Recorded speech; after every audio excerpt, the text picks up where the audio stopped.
Hello everybody, I am Steve from Mac84 and welcome to another Mac84 live stream. How's it going? We have a bunch of people in the chat already, so let me actually make the chat window larger so my old eyes can see it. So, who do we have here in the chat today? We have Mike of Mike's Mess, we have Everything is Broken Garage, Starbuck Tech, Alex ADV. We also have Joe of Joe's Computer Museum, Mac Effects.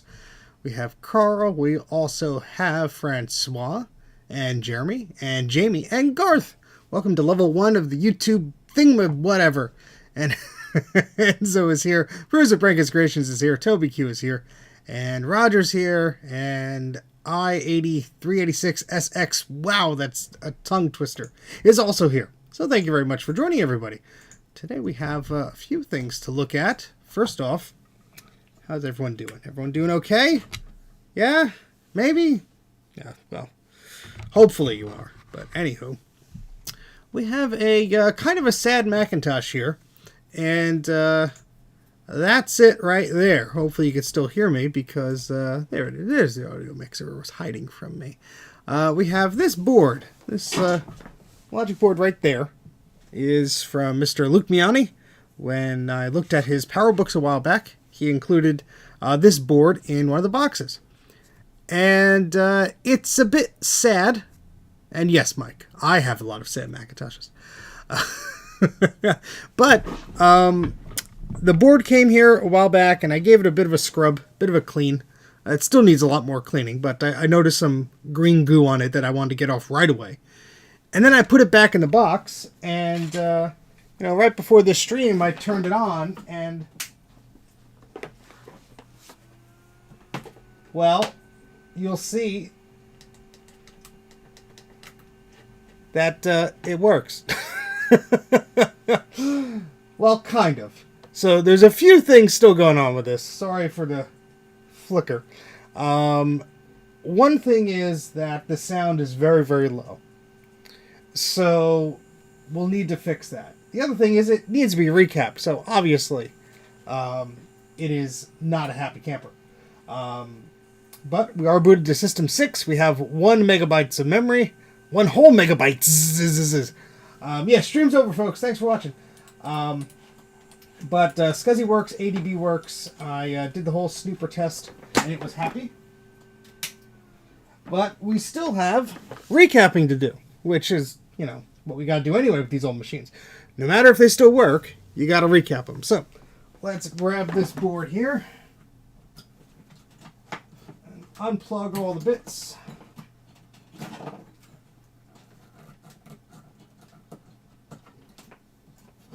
And take a closer look at what we have going on here. All right. Going back to unpacking. Okay, Mike. Take care. Good luck, buddy. So, we'll get the microscope view on this in a moment. But let's unplug my little floppy MU adapter here. And this is what we have here. We have this lovely, lovely board. Now, it doesn't look terrible. I'll show you some of the spots that I saw on the microscope where it was a bit bleh. But, hello, Raw Elements. Hello, Martin. And anybody else I missed? Turbo Speed. Anybody else? Hello, hello, hello. But, let's give you a bit of a... Well, that's developed a lot of hair. I swear, that's not mine. And we're not working on that anymore. So I could hide that little text there. There we go. Maybe. Yeah, now let's work. So, this is a Macintosh SE 30.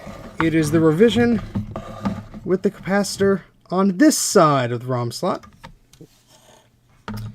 But what's interesting is someone's been here before, because unless there was a severe parts shortage, you normally do not have alternating colors on the memory slots, which is interesting. So if I bring this up to the other camera, maybe I'll illustrate it better.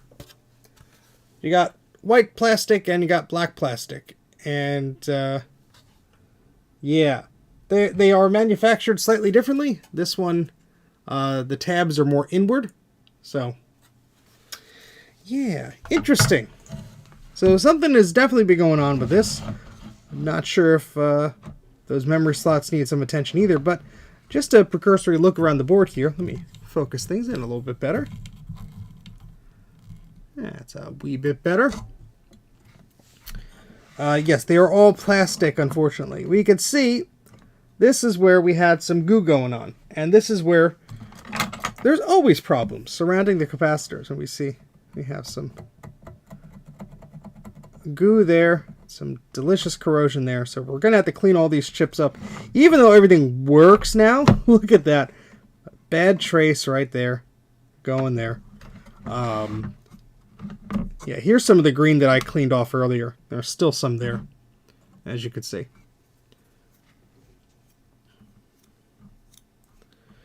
Yeah, it could have been repaired by a third party. That's very true. And yeah, didn't even notice this before looking on the microscope. Oh, look at all that green. Surprised this thing even booted and passed all the snooper tests. Just goes to show you how resilient some of these boards can be. But that's probably going to need a little trace fix there too. Yeah, basically anywhere where we find the capacitors on this board, it's going to need some attention. Thankfully, that one doesn't look terribly bad. That one doesn't look horrible either. But still, these caps need to be removed. They need to be replaced. And this needs to be cleaned because, my goodness, this is a dirty, dirty board. And if I could find the cleaning supplies I had on my desk literally a moment ago. Where did they go? Ah, poo. Well, they were here. Here they are. I put something on top of them because I'm an idiot. Well, I don't ultrasonic it just yet. I like to ultrasonic it after I've done all the repairs, but let's just do a little example here. So there's a lot of crud right by all these caps. So just getting a little cotton swab with some isopropyl alcohol, and you can see some of that green corrosion is coming right off. Delicious. Hey Ted, how's it going? And if I continue on this side, yeah, that's going to be unhappy. So no wonder this board was temperamental. It worked, then it didn't work. Currently it booted, but who knows what it would have done tomorrow. So, got some dust bunnies over here.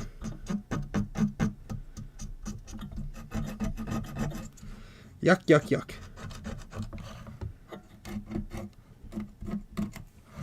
Yeah. You always have to get these things fixed up, huh?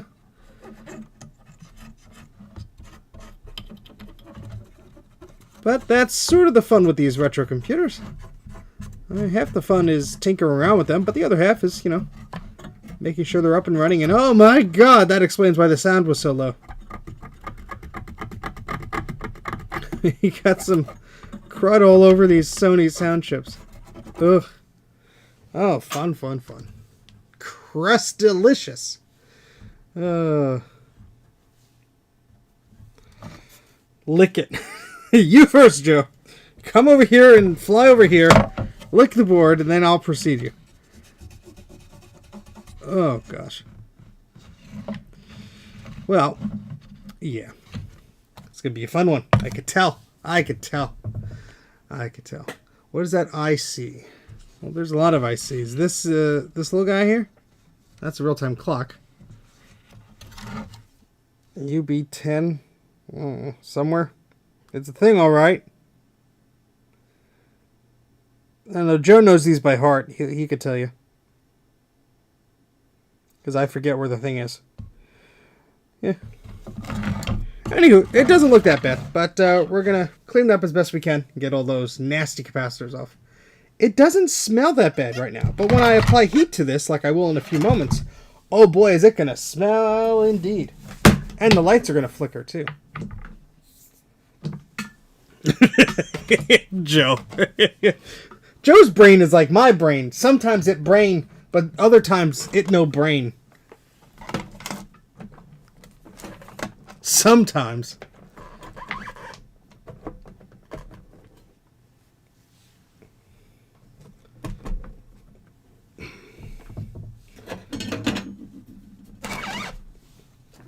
Alright, so we got our hot air station set up here. I am going to go ahead and grab some little metal dealies, which I thought I had on the bench. Of course I don't. Just to protect some of the components here, like this little plastic thingamabobber here where this connector is. An old Omni. Oh my gosh, that was the first car my brother and I had. We shared a car, and when I mean shared, I mean, well, he drove it much more than I did, but it was always available to me if I really wanted. But what a pile of crap that car was. Pile of crap indeed. Alright, so let's move along here, and got some metal here that I could use to shield some of the heat with. Now to find the tape that I also misplaced. Welcome to Mac 84's Misplacement Basement. Oh, that sort of rhymes.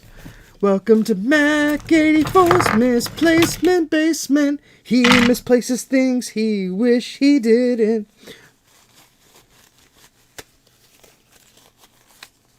Just didn't have any paint left. kind of want paint on a car. But oh boy, those gloves are getting dirty already. Yay, computers. Yay. Look how terrible. Ooh. I have no idea what you're talking about, Dan. A full head of hair. It just migrated to my beard. Alright.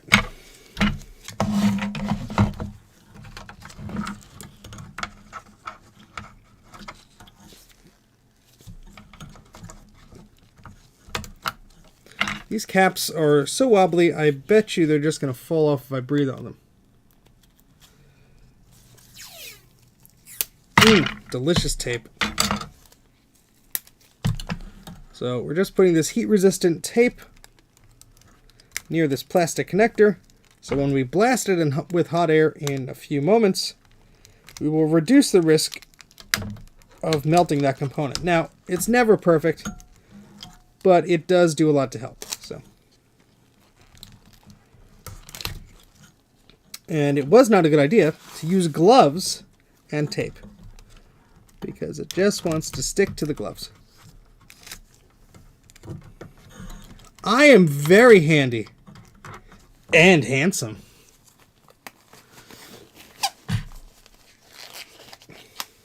Handsomeness not guaranteed.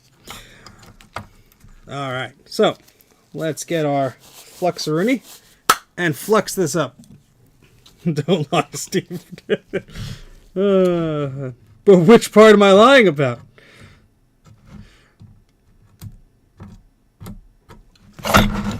As my gloves get caught on the board.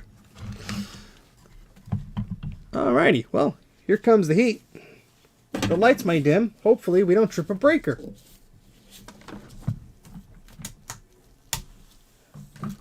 It helps when you turn things to the right position on the power strip. That means that things go power.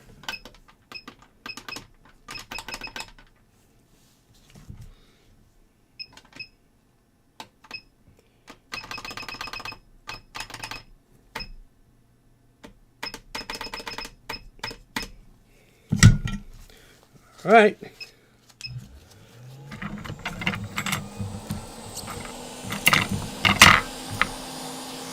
Let's see if these will pop or if they'll be nice and gentle being removed from this board, huh? Let's hope there's not any explosions, Kibbs with Retro. Let's hope not.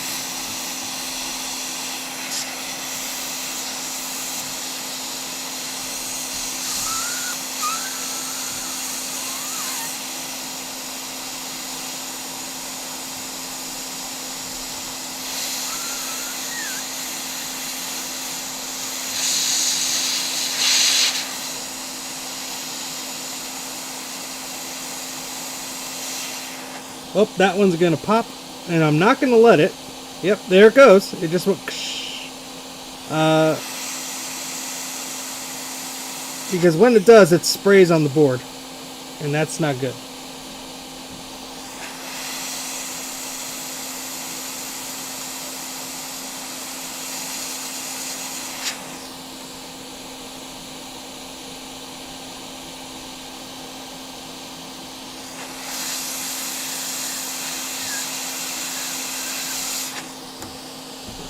Oof. Now that's a stinky capacitor.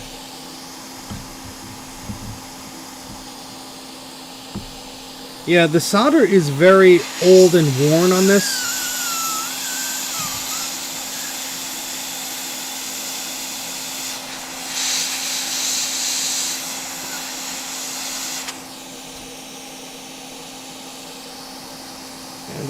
I'm just trying to prevent, oh, there it goes, from them going kaplama.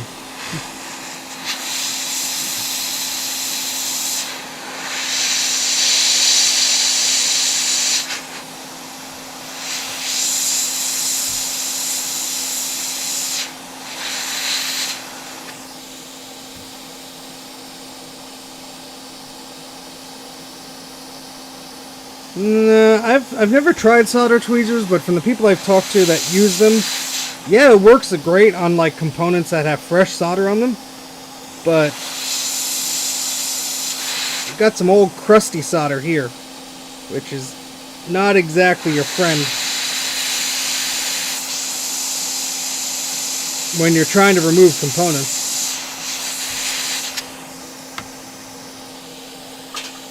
Alright, let's turn that off for now.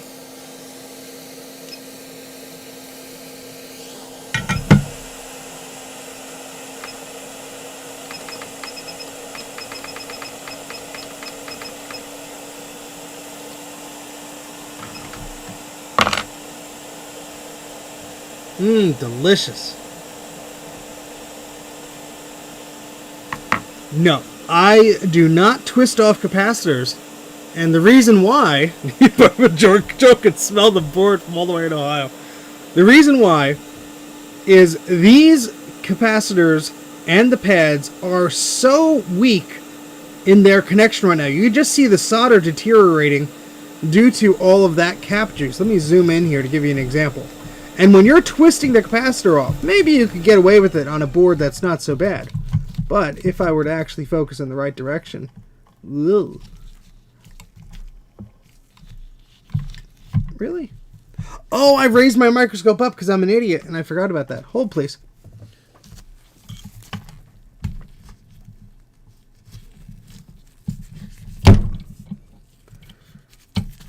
Hold on. Hold on. There we go. No, that's too low. No, that's too big.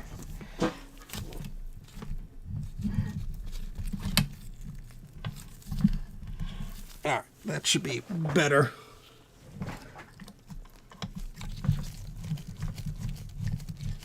Alright, so back to what I was saying.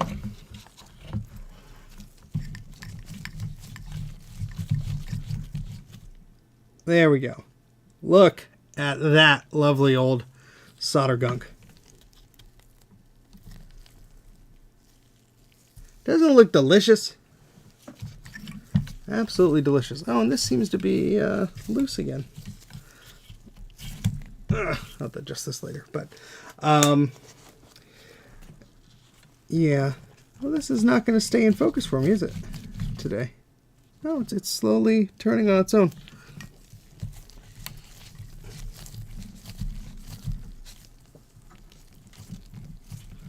There we go. Much better. So, yeah, either way, it's not happy. So let me adjust the camera a little bit because we are all out of whack here. There we go.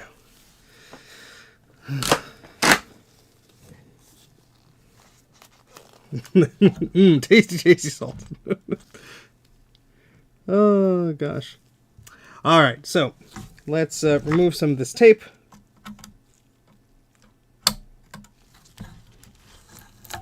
And we can see our plastic is in good shape. Nothing decided to melt it.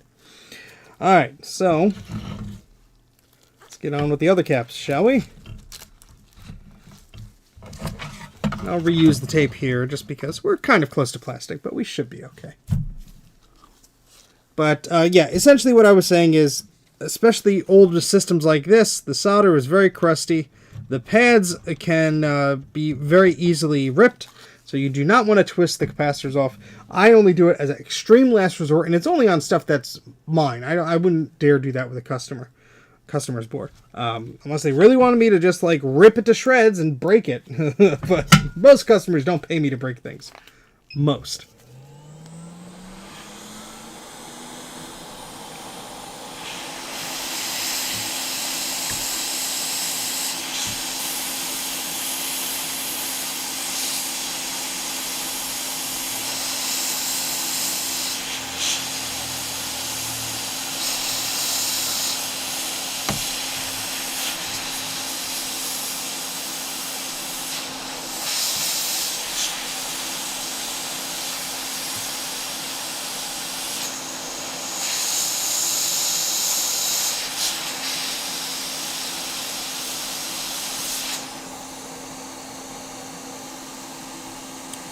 I bet if I put fresh solder on that, it would clean it right off.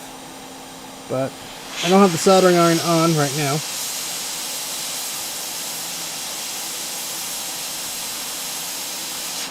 But we have a bit of a stubborn one here. So this might be a good example to show you how I would do that. Let's turn this down. Thank you, Joe, for the super chat. I paid $5 to see Steve eat the forbidden lead salts. I'm on a diet. Sorry. Love you, Joe. Thank you.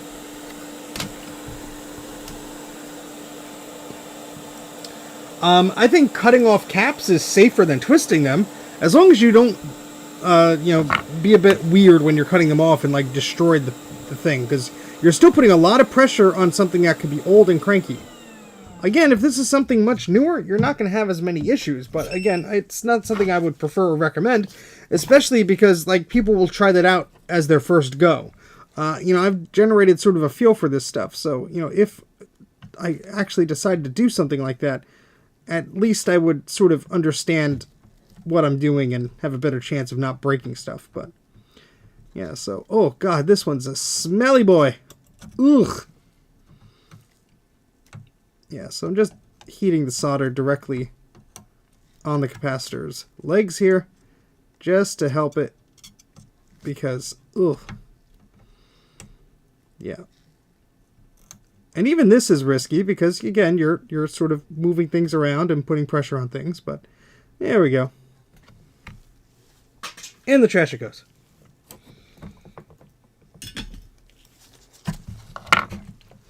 But my goodness. Look at how crusty that is.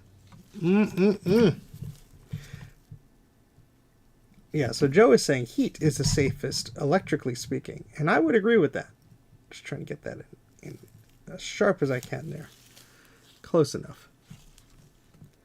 Yeah, I don't like masking stuff off either, but it is what it is. The stinkiest of all time. I've smelled some stinkers in my day, but my goodness. But yeah, we'll clean all those pads up. But first, we just need to get all the capacitors off. And this is another one where there's some sensitive plastic kind of near it, so I want to be careful. And yeah. I mean, it's not every day you get an SE30 that does show some pretty positive signs of life, enough to where the thing will actually boot up. when you get it for recapping. I mean, I have a few SE30 boards that are still sitting here because they're so problematic. But, yep, that's just the way it is. So, in fact, what I'm going to do here first, just because that solder is there's so much crud and corrosion there, it's actually turned black. I'm going to just dab this a little bit and see if I can make this a bit happier. Just to try and freshen up those pads enough so make this easier for me to remove. And yes, it's sort of weird, like, wait, you're adding solder, but you have to remove. But, you know, that's just, you know, the way these work sometimes. And yes, I am using a pretty large soldering tip. Normally I won't use this one. This was on the soldering iron because I was doing some recapping work on some power supplies, which I love. And by love, I mean hate. Not one of my favorite pastimes at all. At all. Not a fan. Not a fan. There's so many things that go wrong with the power supply. It's seldom the capacitors. You know, there's a little chip that goes bad, or there's something dumb that's just like not making a connection anymore, and I'm just trying to be really careful not to touch anything I shouldn't. Alright, that should be a little bit better. Yeah, power supplies suck. Analog boards, same deal. I just like, do I have to? No, thank you. Alright, so now, this should come off hopefully a bit better.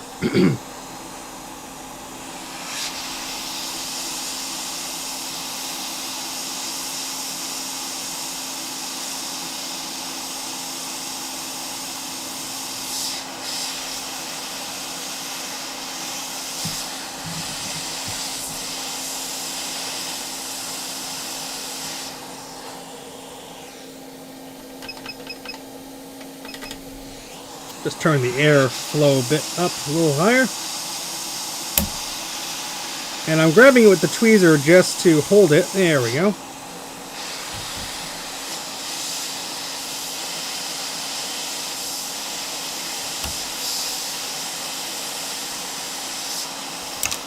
Whee!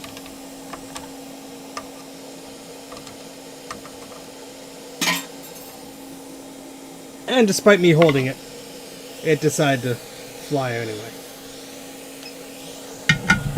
But that's okay. That happens sometimes. Night, Martin. Take care. Alright, so we have 6 more to remove. Again, these are awfully crusty.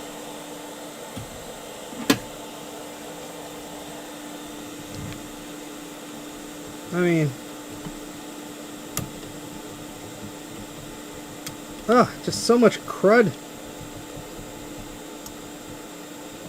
And hair. And dust. And disgusting crap. I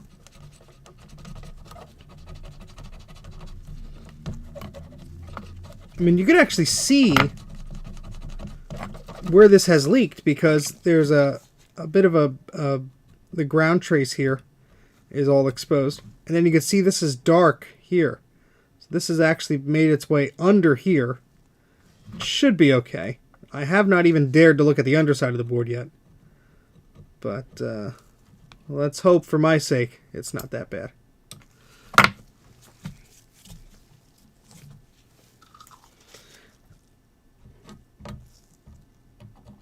So let's hope this one is also pretty straightforward. I'm going to put some tape there just because we have the memory socket there, and I do not want to have to replace that. No, thank you.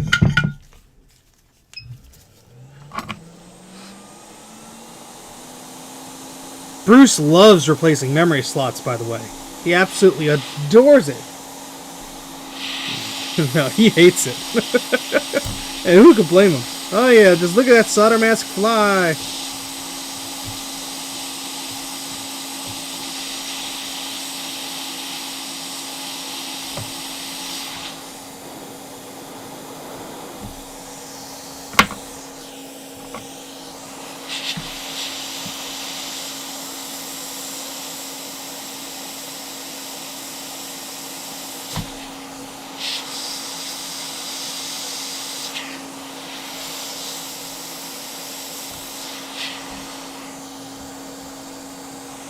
This cap really wants to pop.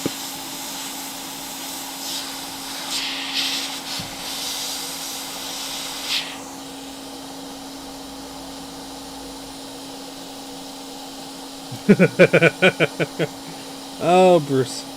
I feel your pain. In fact, I'm going to diffuse this by just jabbing in the membrane there.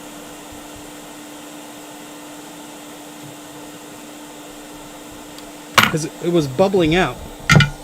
So you could just sort of diffuse that a little bit. And you might see some fluid leak out, but there's nothing critical right next to this, so we'll be okay.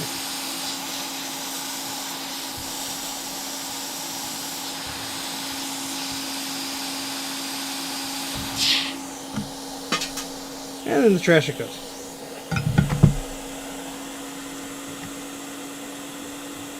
Yeah, you can see all the fun stuff that cap juice has caused over the years. Delicious. Insane in the membrane. Got some boards to send you, Bruce. Bruce is my friend. I like talking to him.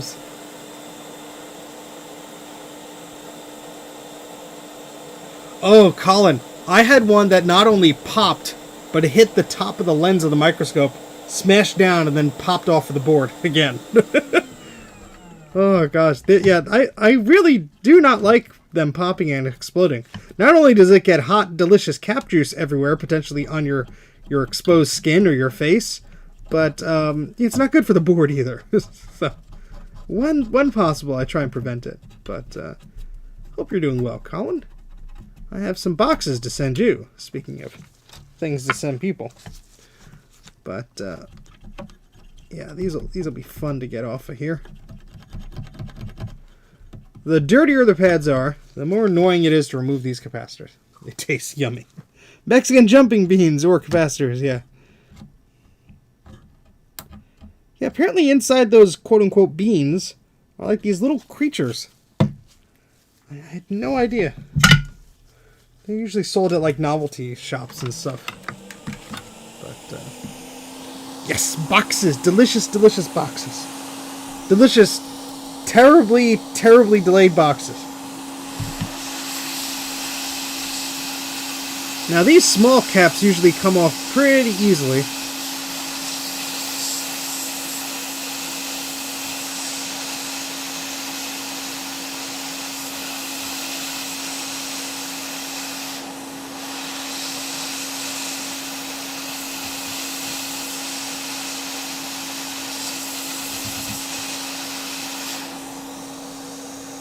Took a little longer than usual, but at least it's off.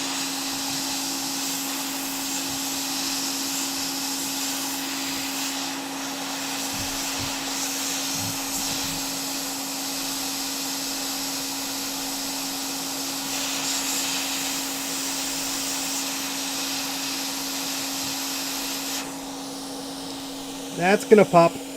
Nope, nope, nope, maybe. You can see sort of its extending bottom. In the trash it goes. I've had them pop after going into the trash can. That's always fun.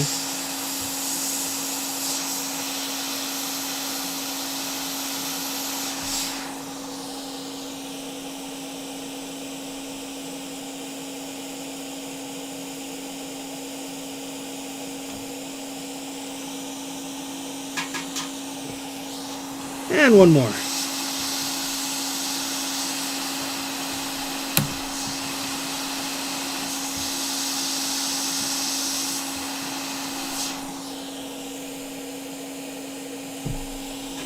Oh, there's always this sneaky cap right there. I always forget about that one. Bruce says he's trying to transfer data from a blue SCSI disk image to a blue and white G3 hard drive without losing all the resource forks. Are you using, oh, what can you... I assume you have OS 9 or 8.6 on the G3.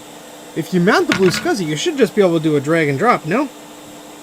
Or are you trying not to actually plug something into it? You're just trying to do it like over the network or something.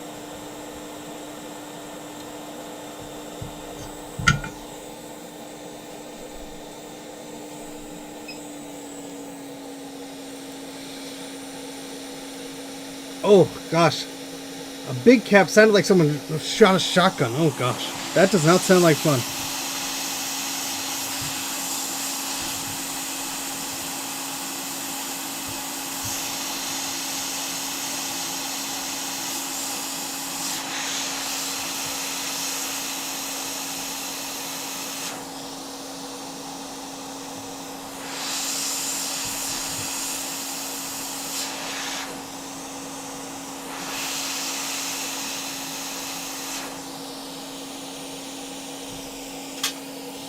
All right, we survived removing all the service mount capacitors from the board without any explosions. Yay! Yeah, it won't like that, Bruce. But I will give you a tip if you'd like a tip, and I know you would like to know how to do this because I've done this a few times. So what I do is I go into an emulator like Basilisk. Wow. Open up an emulator like Basilisk 2. What I do is I create a new disk image using Disk Jockey that's just like a hard drive, whatever, it doesn't matter. So I have like, let's say, a 500 meg disk image for my Basilisk emulator. It's a bootable image. I can boot up into System 7.5 or whatever. Then I shut down that virtual machine and I open up the preferences and I drag and drop the blue SCSI disk image to Basilisk. I think you have to rename it .dsk in some scenarios. But anyway, boot it up, and it'll boot from its normal disk image, but the blue SCSI one will also mount to the desktop. Then use disk copy 6.3, make a disk image from the blue SCSI virtual hard drive image, and save it to wherever the heck you want to save it, like your Unix directory or your... Actually, no, it won't save the Unix directory. You'll have to save it to like the Basilisk disk image. But anyway, save it there. Then you have a disk copy IMG file that is compatible with any Mac OS, whatever. Then you take that IMG file, put it on the Unix partition of Basilisk. It'll be in your shared folder if you have that set up with it. Then you can take it, transfer it over the network, and do whatever. You have to have your G3 booted from something in order for that transfer to work. But you can even boot from like a macOS 8.6 CD and use the chooser and all that stuff. So yeah, that's one way to go about it. It's complicated, but that's because old computers are fun. Sorry, the glove got a bit weird. But all right, so this board definitely needs a lot of cleaning, and it will be ultrasonically cleaned. But let's see what we can do to help this along. Well, best of luck, Bruce. Those are always the fun challenges, huh? Yeah, we have some solder balls around the legs of these chips, and these chips don't look to be in terrible shape, but often what happens is this capacitor here, this capacitor was a C7, this loves to just leak all over UE8, UD8, and all these. So usually when someone says check the U chips, or the U, the U asterisk 8 chips, these are the ones they're referring to. Because thankfully you could still get replacements for them today on Mouser or DigiKey and so on. But yeah, these are right in the firing range of this capacitor. And all you need is some of those traces to be screwed up under that to give yourself a bit of a headache. I did a review of the ultrasonic cleaner that I have. It's a 20 liter, which is huge. I used to have it's a 30 actually. I used to have a 15. I still have that. I need to dig that out. But that's the one I started with. And this one's a pretty good one. It's a Vivor. Check out that video if you'd like to learn all about ultrasonic cleaners. My friend Bruce here in the chat from Brankus Creations also did an excellent series of videos on ultrasonic cleaners. He built his own because he's crazy and I love him. And yeah, so check those out if you want to learn more about that. You can see, I'm going to have to touch these up here. The solder is just very dark and yucky looking. So let me grab a more appropriately sized soldering iron tip, and we'll go to work cleaning this up a bit.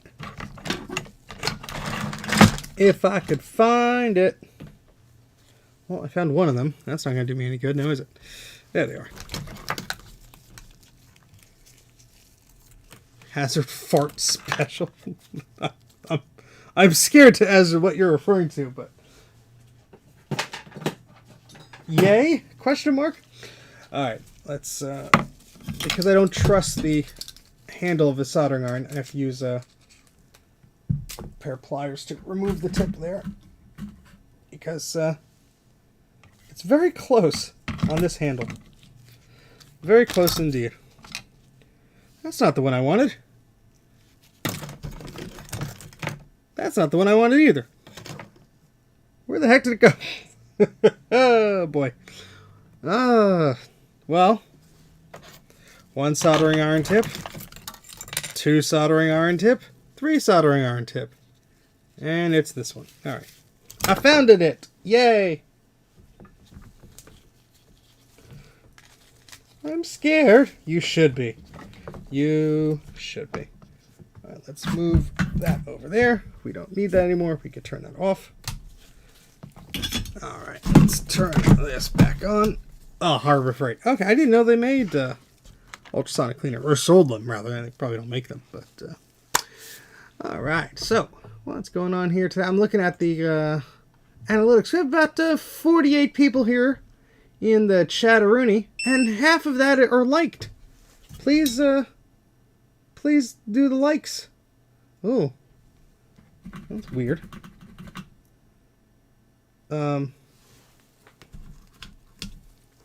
Soldering iron tip got all smoky and dark. Like, instantly. Me's thinking there's a connection problem between the handle and the soldering iron tip, and it might have gone like explodey like it did previously. Interesting. That would have been bad, huh? Smoosh that like button. Alright. Well, let's keep a careful eye on this, shall we?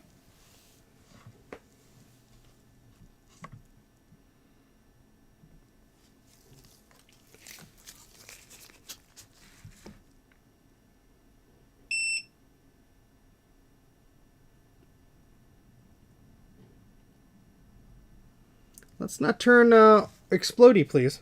I don't need to activate weld mode. That's not what I want to do. Could just been that there was dusting crap on this, but I think that's what it was. I just get a little twitchy with this sometimes because... Yeah. Hold on. Just because of what it did when I first got it. Calm the heck down. There we go.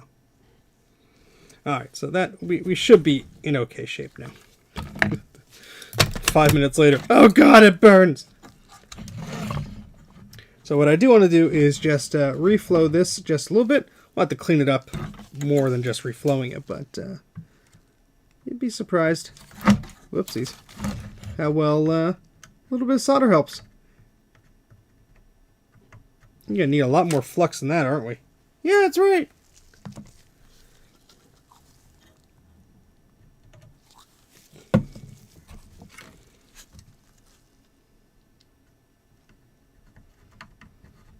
Yeah, there's a lot of crud there. So I'm just moving my iron gently back and forth, not putting too much pressure on anything. And there's a lot of crud and particles that are getting free from this, and we'll clean this up, and then we'll put in the ultrasonic cleaner and so on. But you can see some of these legs are just not sticking because that's just because there's so much gunk there. But usually heating up the area, putting some fresh, like a blob of solder and a lot of flux will help this immensely.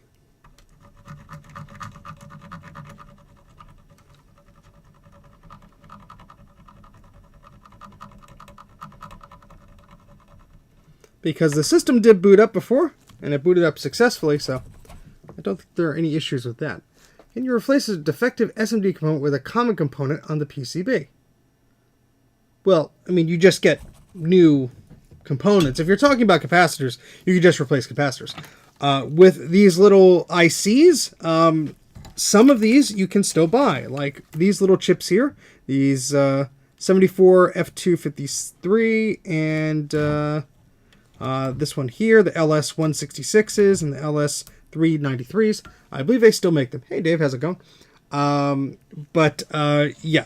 it really depends on the component. Some of these things are specialized chips that either were made only for Apple or that were slightly modified to have an Apple name on it, and smart people are decoding those or hacking into things and literally hacking them in two to find out what's going on inside of them. So we have replacement parts because they're not making a lot of these parts anymore. We're lucky that there are places like UT Source and things like that where you can sometimes find them secondhand, but does not guarantee you'll be able to find it tomorrow or next year or so. But you'd be surprised how many of these older components are available. But things like processors and proprietary sound chips and stuff like that are unfortunately not as easy to come by.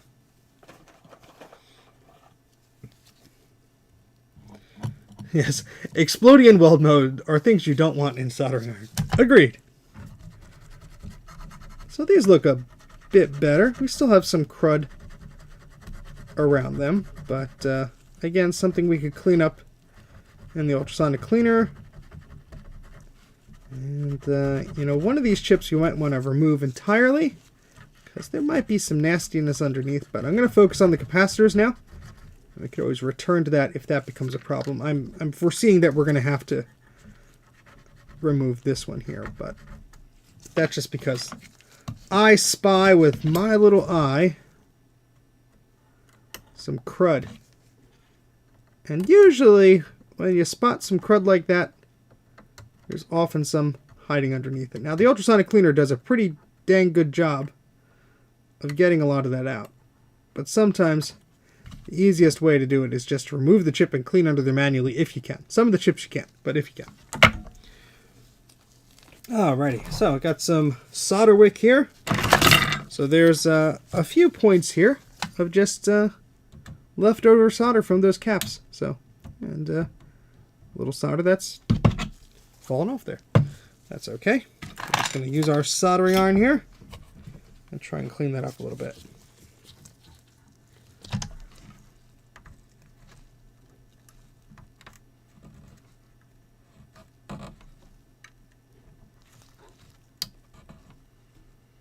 Now, don't do what I do. I have my tail of this quite long, actually, of this solder wick. I'm going to cut that down. The longer it is, the more risk you have of it catching on something and ripping up a pad. So you don't want to do that. And you don't want to apply heat for too long, because these pads are just held down with some adhesive, and you run the risk of ripping them off the board. So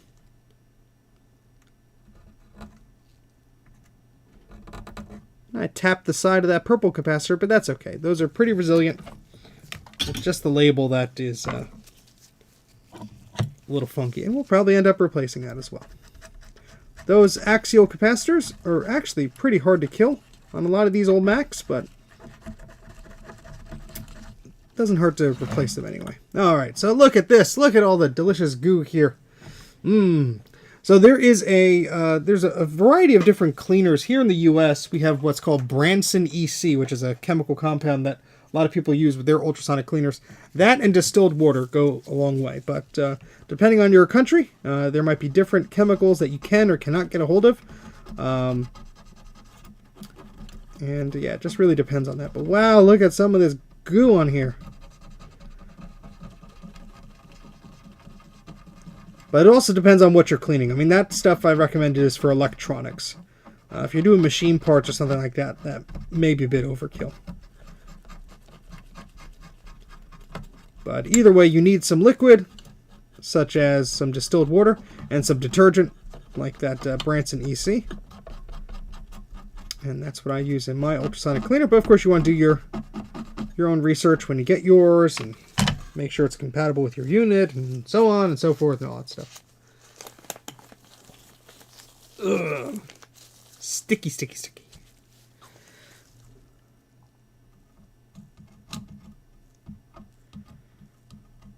And we're just adding flux, so this process is a bit easier of us removing all this crap. So what I do is I just put my iron here, put a little blob of solder here, and just try and freshen everything up. We'll get all the goo off here in a second, all of that crud. But you could see when the solder doesn't stick to something, it's just so dirty. Dirty boy, dirty, dirty. Yeah, this especially. So that's why you always want to clean where we're going to put the capacitors down, because if you put the new caps on, and I've seen this before, I've had to repair systems like this, you put those caps back on, you're going to run into that problem of those capacitors failing again. Because the original person did not clean that, and yeah, run into problems. Not going to have a good time with that. Alright, so let's try and clean that up a little bit.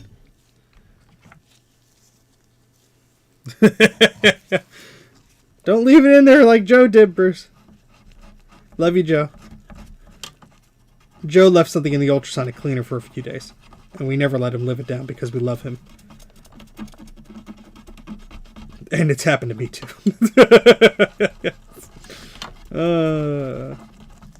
Yeah, so those mounds of solder are pretty tall. We don't need them that proud. But what we do need to do is focus in a bit better on this. Because look at that. Look at that nasty trace right here. So the reason we're scraping that away is, first off, the solder mask is completely eaten away and just floating around here. Second off, we want to make sure all of this stuff that's exposed, because the trace has been eaten into here, I want to make sure we cover that with either UV solder mask or tin it with solder. And that will ensure that everything will be okay. Because if you leave those exposed, you just open yourself up to a world of pain later on. And it's like, oh, it's all corroded and oxidized, and yay! Yeah, you don't want that. You definitely don't. I think these traces are generally okay. You might have to run a repair or two, but yeah, this is has a bit of a bite into it, but yeah, this one's pretty nasty. Bruce is very liberal with his scraping, but I try and be gentle, especially around the silk screen. I mean, it's silly, I know, but I try to preserve it where possible. Not saying Bruce's method is wrong. His is extremely more direct and probably yields much faster and desirable results, but I'm an idiot, so what can I say?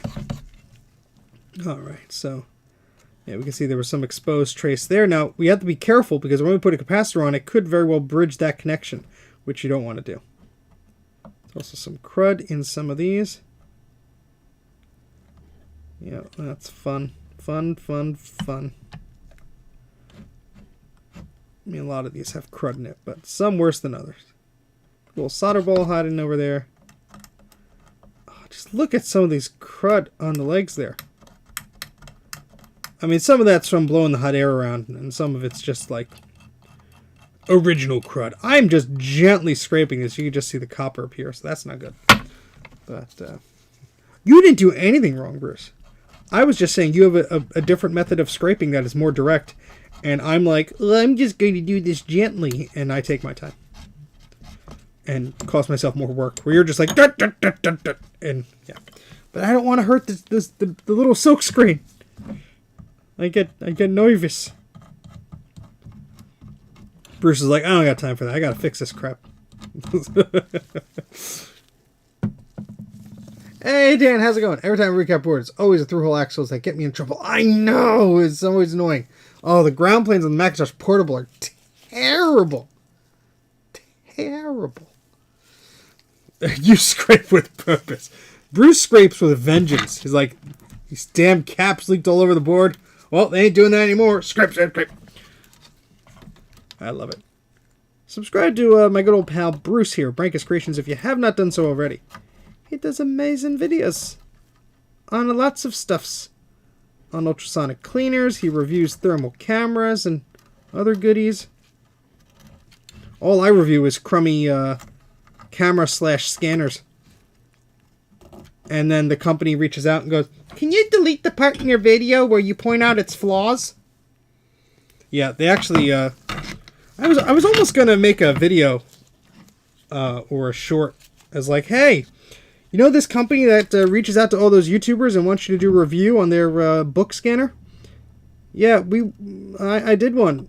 And then they reached out and they said, yeah, could you remove the negative bits from the video? First off, that happened. Second off, in no way in any of the brief communication we had was there anything about, hey, this is the rules, you have to do this, you have to... No, there's none of that. But after I released the video, they didn't even want to see anything, before I released it. After I release it, they go, thank you for being thorough. Can you remove the part where you're critical? But I'm like, no! It's the whole point of the damn thing. Just show people how the damn thing actually works. Not how your, I don't know, very carefully selected website proceeds it to be. I mean, how stupid is that? Of course I didn't respond to them. I could have given them some choice words, but I'll just ignore them. Yeah, I know, I did go pretty easy on them. For better or worse, the focus of my camera went a little wonky at one scene, and it was really when I was just laying into them about this is stupid with this and that, and I don't like this, and I don't like that. And a lot of that was unusable because the camera was out of focus. So they got it easy a little bit. But look, it's a perfectly decent product if you set your expectations of what it is. But on the other hand, they won $600 for it. Bruce. They won $600 for the damn thing. This is basically a webcam on a stand with some fancy software. Now, granted, their software is pretty neat when it wants to work. And if the thing was like a fourth of the price, I would not be going, I would not be as harsh on it. Because I'm like, hey, you know what? You got what you pay for. It's decent. It could do black and white books okay. But anything with color, it just like... It does like some weird sharpening too. And there's some like weird AI crap that you can't like... Smartness features you can't control. Now I'm ranting. But, yeah, what a weird thing. I mean, look, don't get me wrong. I'm glad I have it because I'm going to scan in some black and white books and manuals that are not available elsewhere. And, anything color, I'll use something better, like a flatbed scanner. Because I want to preserve this stuff and I want to do it once. And I want to scan this in on 3 different devices to get a good result.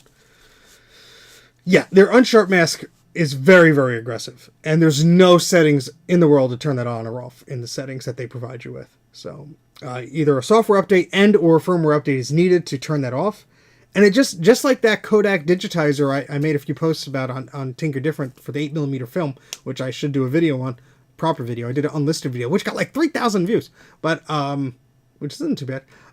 These devices have like 0 configuration to them, 0 settings. So for better or worse, that's what it is, and that's what you're dealt with, and you're dealing with rather. And it just annoys me because it's like, if you would have added just a few points where we could tinker around with this stuff, this would be a much better product. Not only for people who want to tinker with it, but also, people who want to fine tune things. But I understand a lot of people just want to push button go, and for the most part, yeah, I guess they'll be mildly satisfied. But if you could be like, hey, look, if you don't like this, just go into the setting.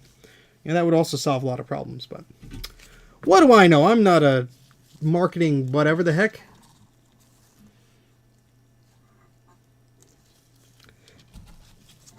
Yeah, see, I understand why they're doing the unsharp mask, Dan, and that's a great point. It's to aid in the recognition of the very small text to optical character recognition, so that they can understand what the text is on the page and translate and all that fun stuff. But with that being said, I still had problems with it. That's disgusting. I used a simple page that said Texas on it, and it converted it to Teresa. So, if they're going to crank that up just for the OCR, their OCR better be pretty damn good. And it's not. So, again, I would have really loved to see that product be something amazing, something I would be very interested in, and something I would continue to use for a lot of things. But unfortunately, it just had poor delivery and execution. That, and they sent me one with like a chocolate stain on the frickin' mat. I hope it was chocolate. I mean, I get it, it's a refurbished product, but yeah, you could have looked in the box.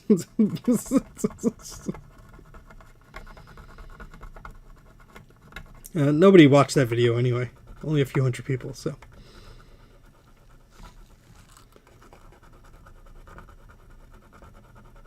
Welcome to Mac 84 Rants About Things. Oh my god, these were terrible. Surprised the system even booted up. Oh my goodness. I don't know any freeware. I have an old version of Acrobat that I use, but I'm sure there's some good solutions out there. Yeah, I mean, any flatbed scanner is usually a pretty good bet. Most of them don't do like, most of them at least you could turn off like any auto sharpening or adjustments of the photo or whatever you're scanning. Unfortunately, a lot of these companies with scanners, like, they won't update their software. So, like, you have to use an older version of the operating system or something like that. Which is fine for me. I have a bunch of old computers. But, yeah. I have an Epson Workforce 7620, I think.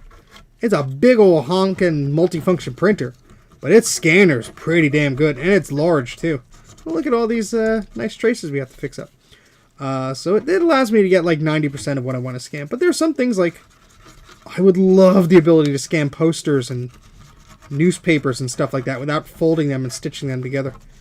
I think I found a friend locally who has one of those. Because I was going to buy one online. There's one, I think, for sale in New York that's $900. Which is a lot of money, don't get me wrong. But they go for like $4,000 or $5,000 normally. And I was like, oh, maybe I could save $1 here. And I started to look into it. And it needs special software. And the special software requires a dongle. And you only get the dongle when you buy the special software and or the printer. It's a bit confusing. I emailed the company. They never responded back. So yeah, I mean, some of those products can work with like a standard Twain image driver from like your computer. But you're probably like turning off a lot of the functionality that allows it to scan these huge images. So, yeah. Not fun. Don't mess with trees.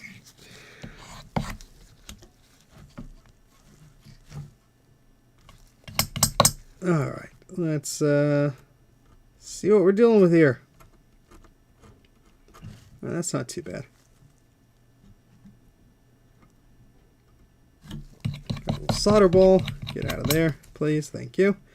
We have a wee bit of corrosion here.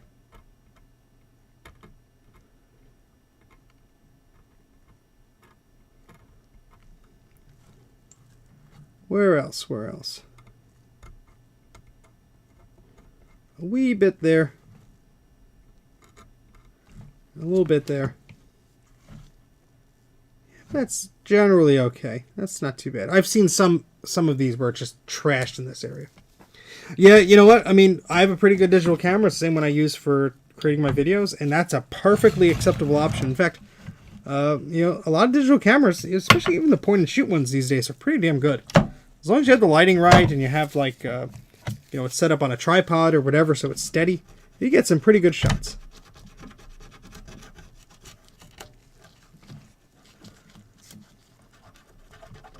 Ugh, this little transistor or diode or whatever it is, he's a bit messy. Poor little guy.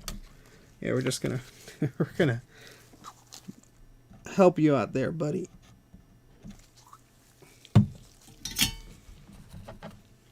Hey, micro hobbyist, how's it going?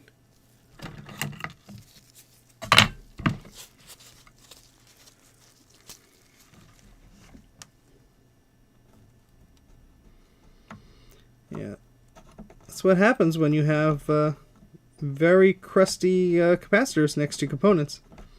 They usually just eat away at the solder, make it all crusty and delicious. That's how you get intermittent connections and all that fun stuff.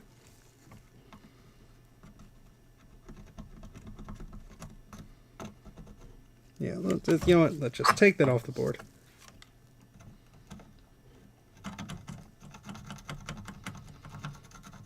Oh, the crust.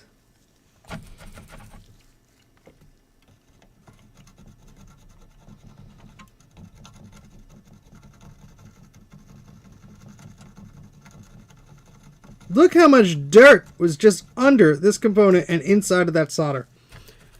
Again, this is why you want to clean the board carefully. You don't just want to slap new caps on and call it a day.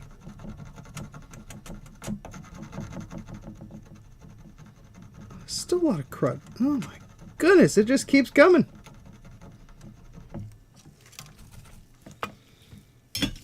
Delicious. Yes, VCF swap meet. Dan, are you heading down? Or up? Sideways? Around? I will be there. I hope to not buy a lot of crap because I don't have the room for it right now. I really don't. I have I have 2 machines I have to bring to pass off to other people. But if you are going to the swap meet, stop and say hello. Because what happens is, a lot of the times I'll get people like, oh, you were there, I didn't see you. Or they'll be like, oh yeah, I saw you, but I didn't say hi. So if you see me, say hello. And I will say hello back. And you'll probably see me carrying around a boatload of crap in my arms. Yay! It'd be nice to see you, Dan. I wish your Mac TV was in better spirits. I would bring that along, but I still haven't cracked that nut of why that stupid machine does not want to turn on. I will get back to it, I promise you. Do not want to leave you hanging. It's just that sometimes machines just do not want to work properly. And they make a fool out of you. It looks a lot better than it did before. This is the VCF swap meet in Wall, New Jersey. Go to vcfed.org for more information about their events.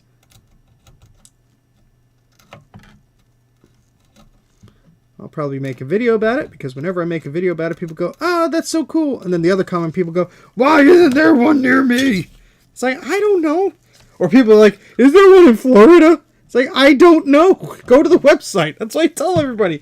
Every video. Go to the website. Check this out. Nobody listens. No, nobody listens. Like, is there one in Nebraska? It's like, I don't know these things. How about you ask? Maybe you can start it.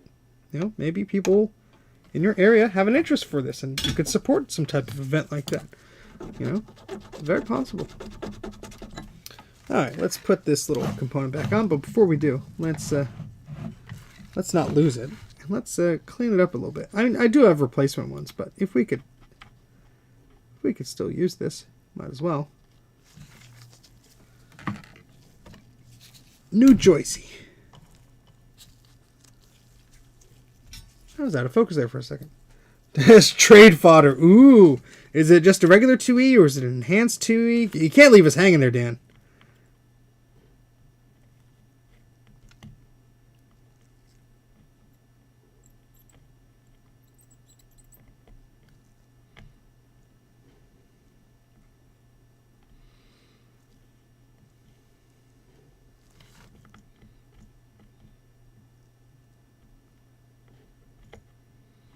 This is how I end up in all the burnt marks on my desk.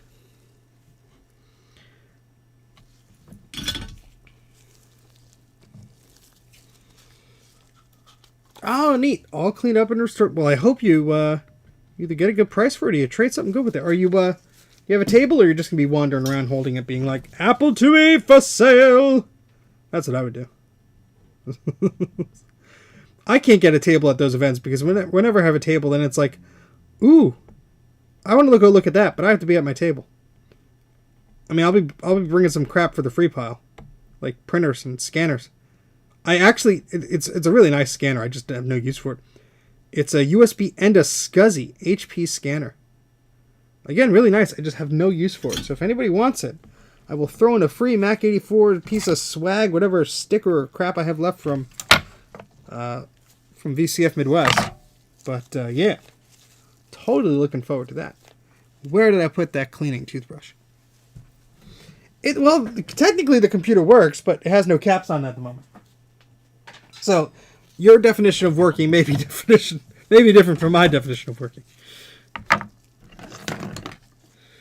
So we're putting this little transistor guy back on. But first off... Oh. Well, I squeezed it too hard, and it went whee! Oh, that was unexpected. Now we get to find where the little component went. We're probably not going to find it, but that's fine. I have new ones. Oh, it just went woo! Oh boy. Well, that's what happens when you got little teeny tiny components and you try and hold on to them as you scrub. It went up into the sky. All right. Let's just take a precursory look, just in case it landed somewhere where I could actually see it. Doesn't help I have the trash can right under the desk. Look at all them capacitors. It died as it lived. It's a good thing I keep spares of these, otherwise I'd be like, ow, smashing my head into my microscope again.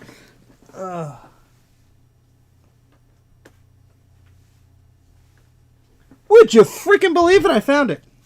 Well, we're going to have to clean it again. There she is. Nope. How the hell did I end up finding that? Oh, God. I need to buy a lottery ticket. Bonk's Adventure. It's my life. Alright. We're going to clean you up much more carefully this time.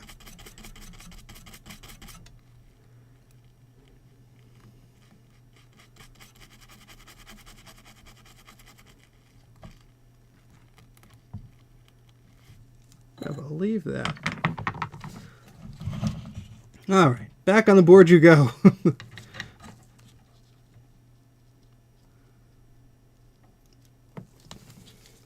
That was crazy.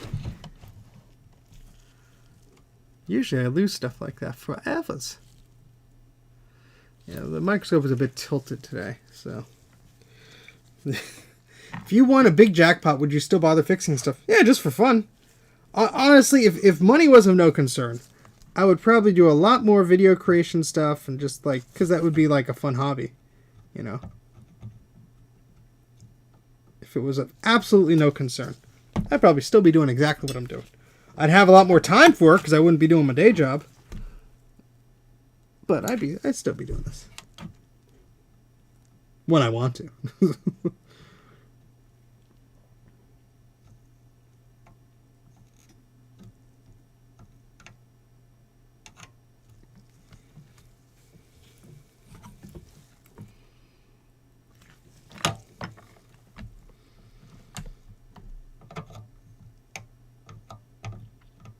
There. That looks a much more cleaner than it did before.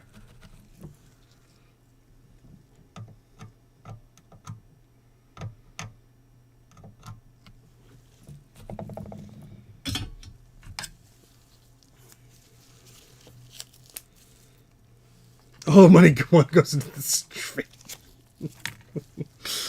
Oh gosh, I'd buy a separate studio space. So all of this stuff I have to fix and all of my computer crap isn't just taking up space in the basement. I'd have like some choice machine set up, but it wouldn't be everything. All right. Sorry, we're taking our time cleaning here because this system is very dirty, which is why it was not working fully. I mean, it was kind of working, but it was also kind of like not going to work. All right, so let's get you into focus here. Wow. Me bonking my head on this really screwed it up, huh?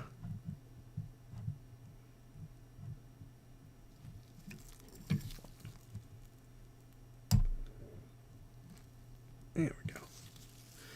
Yay! Good to hear that, man. Glad your car is all fixed. And yes, we'll see you at the VCF swap meet.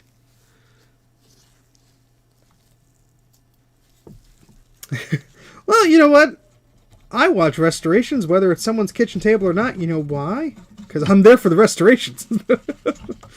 Oh, God, my basement's an awful mess, but, you know, some people still decide to tune in. Like you fine folks, which I thank you very much for doing so. There we go. Especially you fine people who support me on the Patreon and all that fun stuffs. I have to trim this because it's getting a bit long.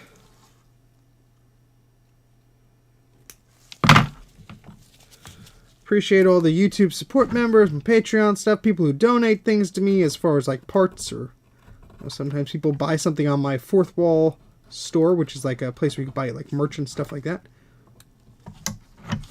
And they give me a little bit of a tip or a little donation. Or they're like, hey, you archived that CD that nobody else has put anywhere. Thank you. And I'm like, oh, you're welcome. Honestly, yeah, every buck that I get from all this stuff, it really just goes into acquiring stuff to fix up, or something for a video I'd like to share, or stuff like that, tools and memory cards, and can never have enough flux, stuff like that. Speaking of flux, come on, let's get all this right. Come on, there we go.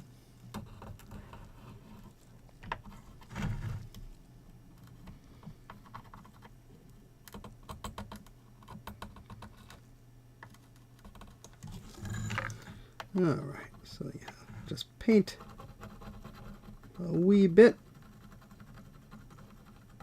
Oh, that's a bit crusty.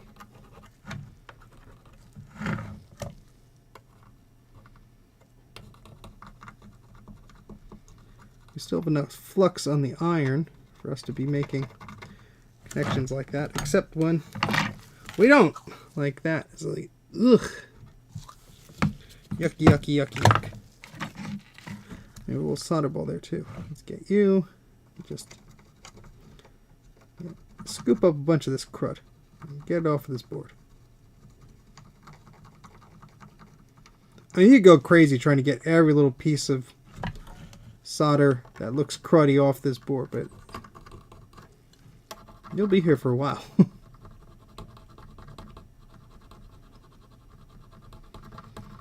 Yeah, like that. That looks a little bit cruddy. Hey, Dave. Thank you very much for the super chat. Greatly appreciate it. Yep. If you like very, very long live streams that will fill your entire workday up, check out Dave's channel. He's always got a variety of people on there doing their stuff. Some people aren't even doing stuff. They're just hanging out. But some people are doing stuff. And oh boy, when they do stuff, you better believe it, they do stuff. So check out Dave's Vintage Apple Tech, streaming usually every Sunday. And he has a bunch of non-live videos as well. Dave, you going to be doing more of those? I like the ones you did on your G4 Cube.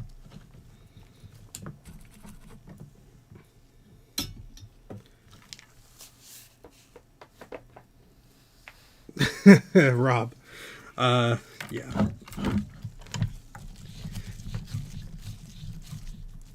All right. Yeah, I mean, retro stuff is certainly one of those things where you could easily bite off more than you could chew. And I don't say this as a way to gatekeep or to encourage anybody away from this stuff. There's a lot of great stuff and a lot of great things that I'd love people to get into. But you do have to understand that there's a lot of stuff that could go wrong. And a lot of stuff you just got to be knowledgeable about before you dive in. You can't just make assumptions. A lot of this stuff of this era is very quirky and cranky. So you can't just, pay $500 for a machine and expect it to work, or, assume the way one of these systems works, and you try and do something like, why isn't it doing that? Well, these have their own rules and expectations. I mean, these things were made 30, 40 years ago. So, you're coming with your modern day assumptions of how something works or how something is to your expectations for it. And also, the connectivity options. Well, how do I get a USB card for a vintage, 1987 Mac? Well, you don't. Why do you want USB? Well, I want to connect to a printer to it. Well, you have to get an old printer. There's a lot of things that are basics that people have to understand. And I actually made a video series. I hope to have a follow-up to it soon, called Vintage Apple Basics. And it goes over a lot of what I was just talking about, of Understanding the OS that runs on these machines, the type of devices that you can connect to these systems, and how you do that, and all that sorts of stuff. So just to help people understand, these systems better. Because, you find one at the garage sale, or you pull one out of your friend's attic or whatever. And, there's a lot of cool things you could do with these machines, but you also have to treat them right. You have to make sure that if you have like a Mac Classic or a Classic 2, you get it recapped, because they're leaking already. And basically any other beige Macintosh.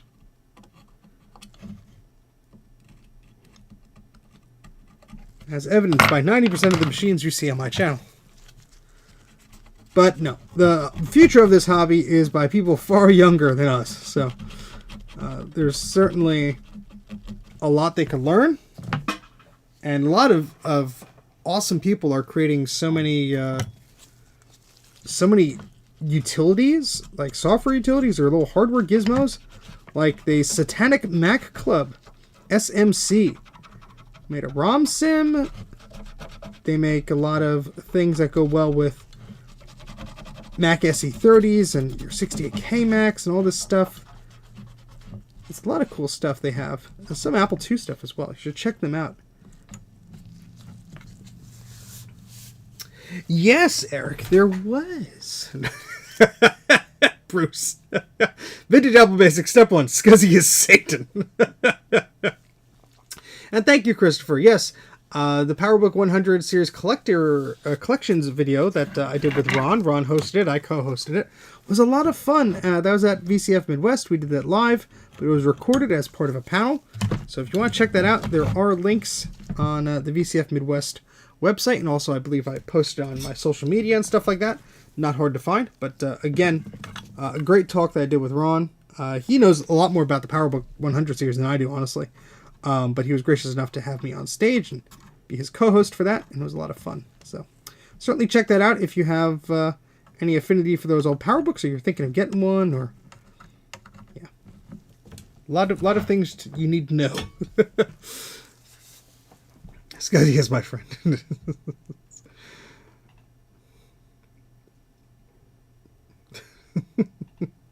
Scuzzy is Satan. Not special, Scuzzy.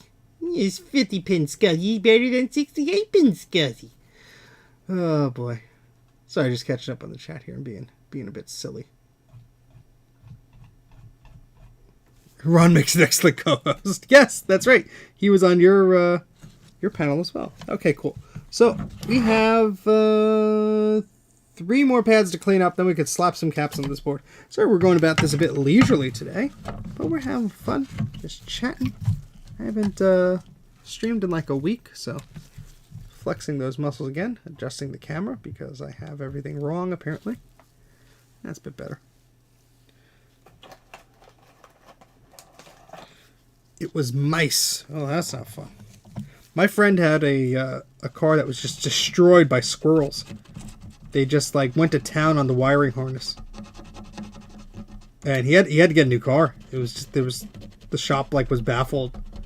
They have never seen that much damage. He lives in a fairly wooded area. He just destroyed the car. It was a beautiful car too. It was a pretty modern one. I think it was this goes back a while, but it was like a 2010 Toyota Prius or something like that. They just destroyed it. Got some bad traces here that are pretty destroyed. But, yeah. Animals will do crazy things and stuff that's left outside.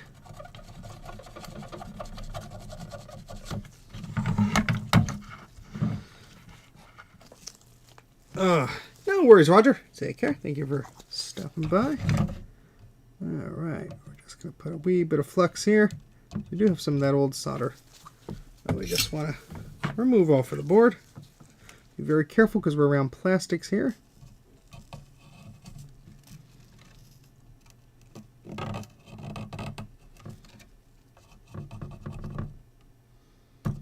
Ugh, a little bit of crud there.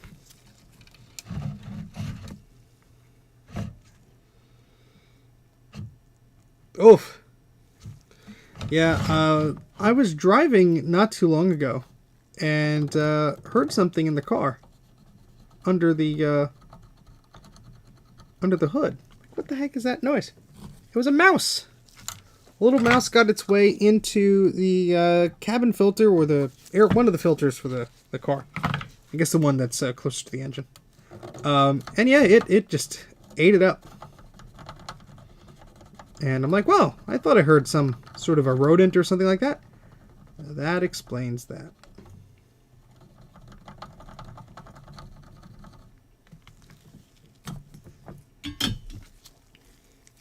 My fume extractor is right here, but I don't have it on because I'm an idiot.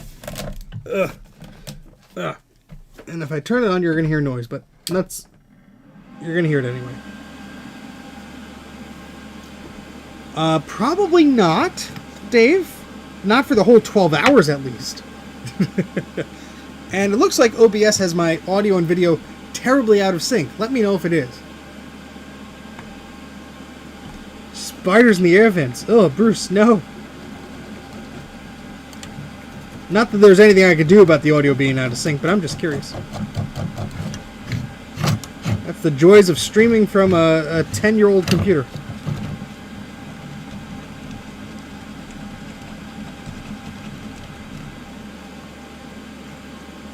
Very out of sync. Excellent. Good thing nobody listens to a word I say. Yeah, to fix that, I'd have to quit OBS. So sorry, folks, if it's out of sync.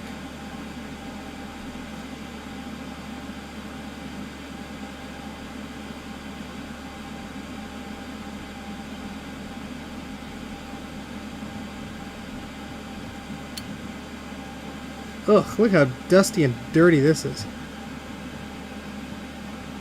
Yuck, yuck, yuck, yuck, yuck.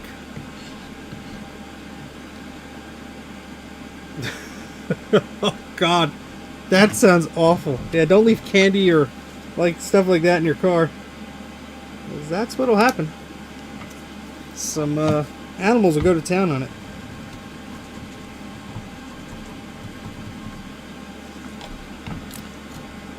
All right, let's see something. Is this less out of sync? No, it's not. Wow. I'm going to quit OBS for 1 second. Don't leave the stream. I'll be right back, I promise. But, yeah.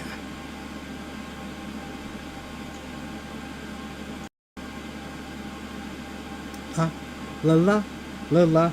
Oh, I quit all the thingamajigs because I'm an idiot. Let's bring up a YouTube tab again. And hopefully we're back and streaming again. I had to click like 5 times to get to the YouTube window because, you know, YouTube. Oh, good now. Excellent. Yay! I don't know. That's just something that happens on this computer especially. It probably would do it on a newer system too, but... where did Luke find this? It was in his video... Oh, gosh. A couple of months back, he got like a haul of Compact Macs. This was one of them. But, a sync clap. There you go. Well, the problem the reason why I don't put a board in before I work on it, generally speaking, some boards are just nasty. But generally speaking, like a board like this, it will hide some of the problems. Like, if I see crud around one area, I go, okay, I might have to lift that chip off and, you know, clean up under it. But if, you know, the board is all shiny and clean, I don't have a clue of what might be a problem there. So I generally like to do that after I'm done, after everything has been recapped, or if I'm running into a problem that the system no longer wants to work or something like that, then I will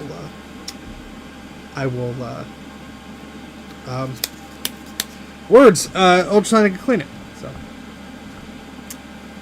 all right. I mean, the ultrasonic cleaner doesn't like do miracles with some of these boards. You'll still see some of that residue, but also it does help agitating some of the surface gunk on these boards just to make sure that things are looking better. I am going to go and take this toothbrush and clean these Sony chips here. Let me go back to the microscope view. You can see what the heck I'm doing. Because the sound was very weak on this system.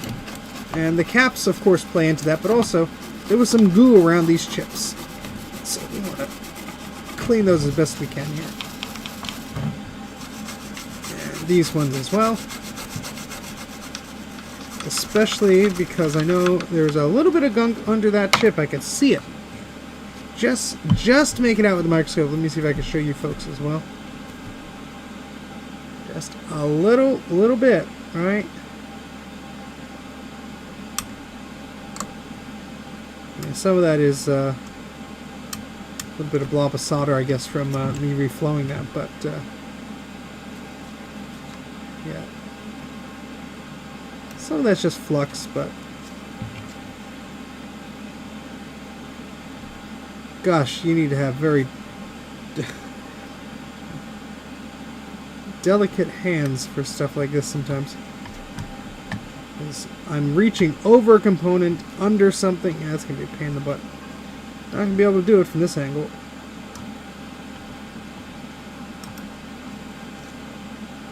Yeah, 'cause this big old axial cap is in the way.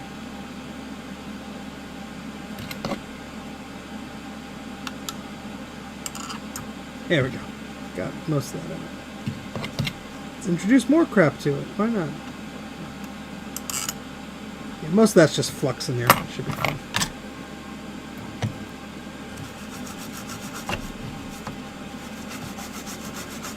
Yum, yum, yum. Now, Luke did say, I just saw a message from him, that maybe his power supply or his analog board is bad, because his did not really turn on. That could be the case. I mean, these things are sitting around for 30 years. You're going to have some problems with one thing or the other. Now, these caps, these axial ones, I will end up replacing them. Probably not tonight, but I will probably end up replacing them, because this one looks a little green on one leg.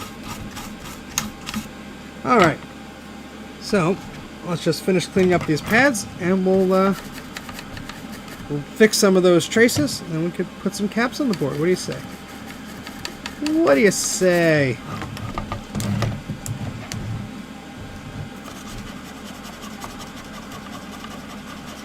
Just look at how that has eaten away. Right there. Just look at that. Nasty. Hey William, how's it going? And Joe, and Rob, and Juxtapose. Anybody else who did not say hello to? Hello. Can I email you the RC software? As if I never got like to do. Yeah, I thought I sent you a Google Drive link, but William, if you create your own Dropbox or Google Drive for free, if you want to send it to me that way, that would probably be the easiest way to do it. If for some reason you can't do that, I will send you a link, but it might just take me a bit to do that.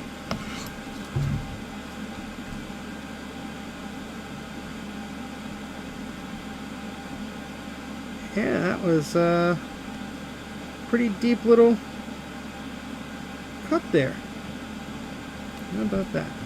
Alright, so let's fix some of these traces. I'm going to have to put some UV solder mask on some of them because they're so close to the capacitors, like that one there. And we had a few more up there as well. So, more fun for me! Yay!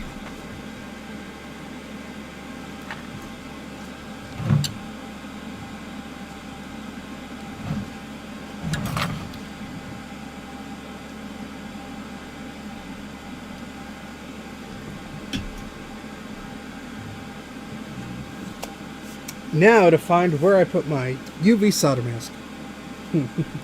Yay! No worries, Bruce. I want a snack now too. Making me hungry.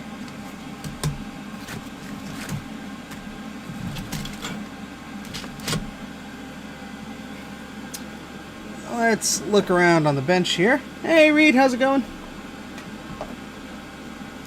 I know I have that UV solder mask around here somewhere because I recently used it. Sometimes things make their way to the floor.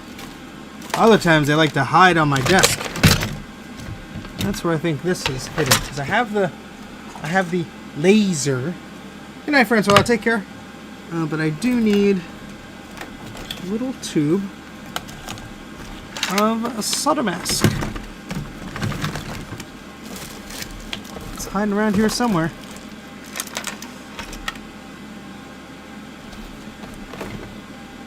On my terribly, terribly messy desk. I should just buy another one. They're only like a few dollars just to have a spare. Here it is. Hiding behind things. Waiting for me to lose it again. You booped my nose! Ah, you booped me! Wasn't expecting that. How you doing, Sloopy? I don't know if I said hello to you yet, but I did see your messages and the little emoticons you made with characters. So hello. Hope you're doing well. Did you end up fixing all of those SE30 boards? Because this is probably giving you some flashbacks. Yes, it does come in different colors. I believe black and green are the most popular ones. Green works for 90% of what I'd use it for. But, yeah, I don't know what other colors it may come in. It's a good question. So I'm just using the leg from an old capacitor to paint this on.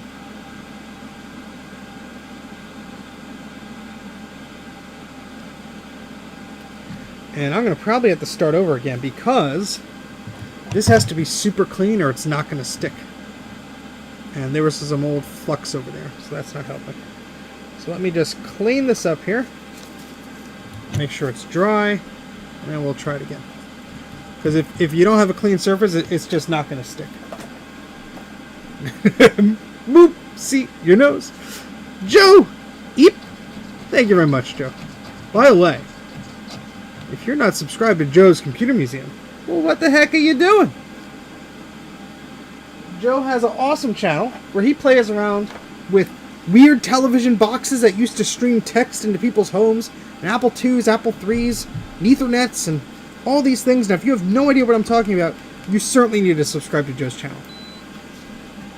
Because Joe is awesome, and you can go to jcm-1.com and buy a bunch of cool stuff for your Macintosh or your Apple II, and things like that. And Joe was technically not paying for this advertisement, but technically he did. So there you go. Thank you, Joe. Joe also has these cool breakout boards for an SE30 that Ron created that help you get TTL video and video mirroring and stuff like that, which I think is pretty darn neat. I have to order one. I know one of them is out of stock, the one I want, of course. But I will be patient and I will wait. It's very cool. Very, very cool.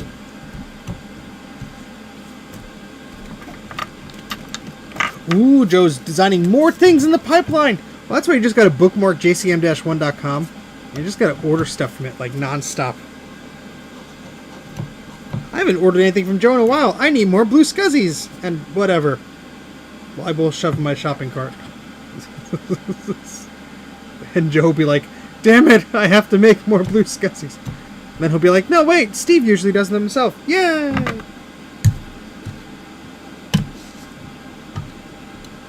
You can get your blue scuzzies from Joe. Blue scuzzies are fantastic. That's what we were using before to boot up this Mac.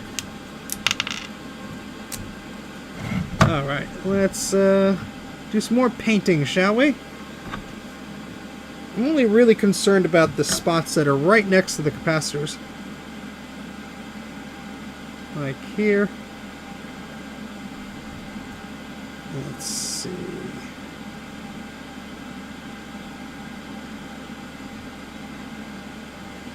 The rest of those should be okay.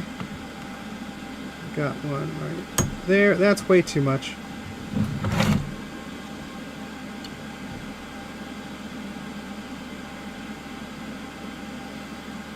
We're gonna have to redo a lot of this.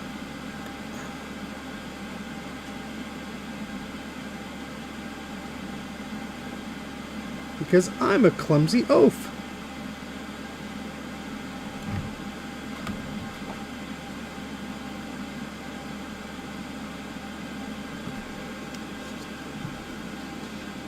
Good night, Eric.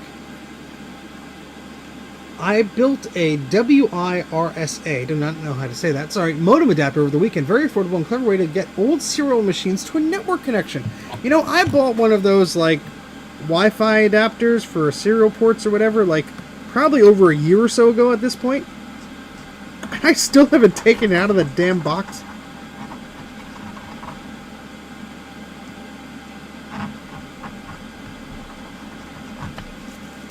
They're very cool. I just have not, like, taken it out of the box.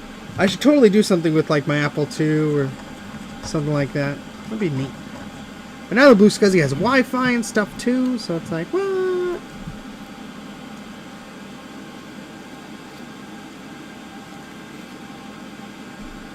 Yeah, I saw, Joe, you were streaming about your little TV dealie, but I don't know if you made any progress on that. Please do tell.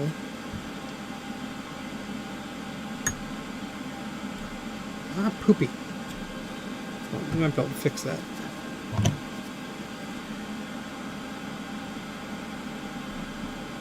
Ah. Try again. I'm taking this glove off. It is not helping. It's getting snagged on this metal at the edge here. Let's try that again, shall we?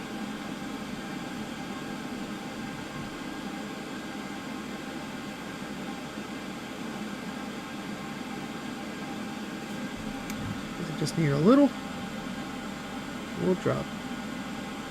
There we go. That's fine. And we need a little bit right next to that cap there.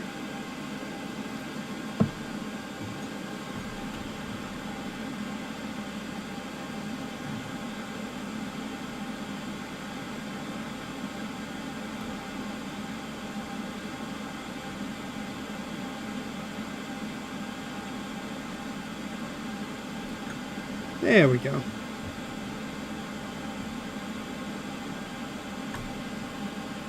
That should do nicely. Just spread that out.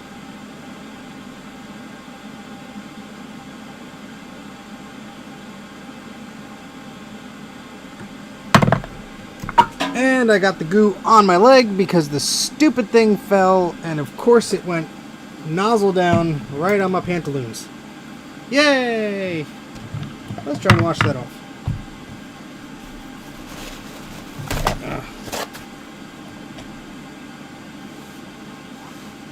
It's not coming off. Yay! I've ruined another pair of pants.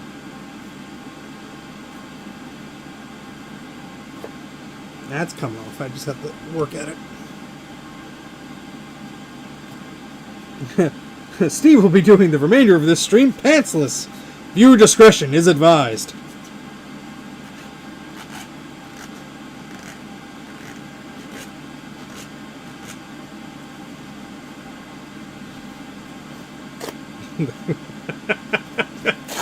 I know she's missing out on all the things I'm specifically saying to make her, like, giggle.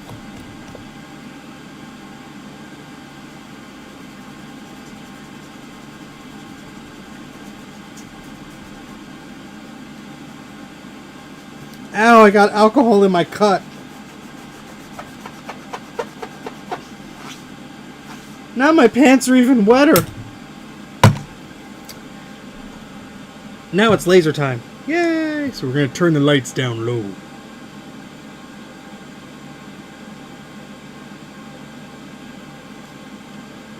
There's a 2GS system on Facebook Marketplace locally. Doesn't look that bad. $350! That is crazy. Then again, I'm cheap, but that is crazy.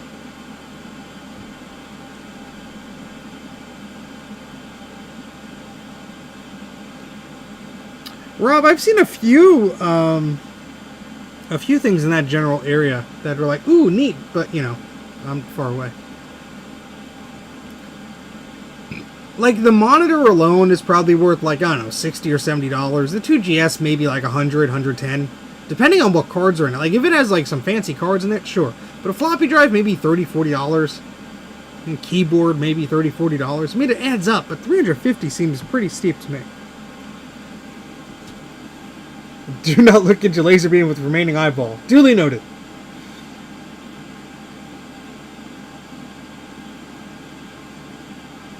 That's a dangerous piece of advice there for me, Carl.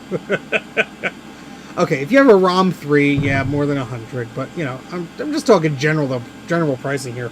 based on what I've seen. I mean, some people want like more than $100 just for the keyboard. I understand why. That's a great keyboard, but yeah. All right, it's a Woz. That's neat. I don't have a Woz one. I'd like one, but you know, it's not one of those things I need. I don't need any of this crap in my basement, except maybe the water heater and the washer and dryer, and the circuit breaker. Yeah, those are things I need. Light bulb, maybe.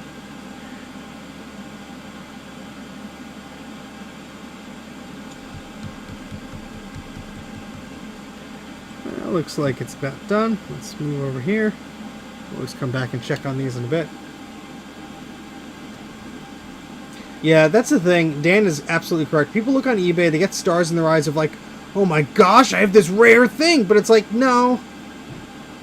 You know, if you're selling thing on something on like Craigslist or Facebook Marketplace, one, there's no guarantee, there's no returns or anything like that. It's usually as is. I saw an Apple IIc with the monitor and the box, but he also had 3.5-inch discs, and he didn't know what anything was. The keyboard was missing. So it's like, you know, guys like, oh, I would ask more for it, but I don't have time to put it together. It's like, no, you're a teenager based on your profile, and you clearly have no idea what this is because you're listed as a Macintosh. And it's not just the case of putting it together. You know, you need to test it. You need to troubleshoot. You need to do this. You need to do that. You know, so if you're going to have stuff like that you're selling, the price will be lower unless you have everything confirmed working, guaranteed, maybe it's recapped, maybe you're shipping it professionally and all that stuff. And eBay has you and PayPal has you to protect you to an extent. But, you know, that's where people get these ideas of pricing. But, you know, eBay's going to take their cut, PayPal's going to take their cut. So I could see why eBay prices can get a little bit inflated. But, you know, some people just are dreaming.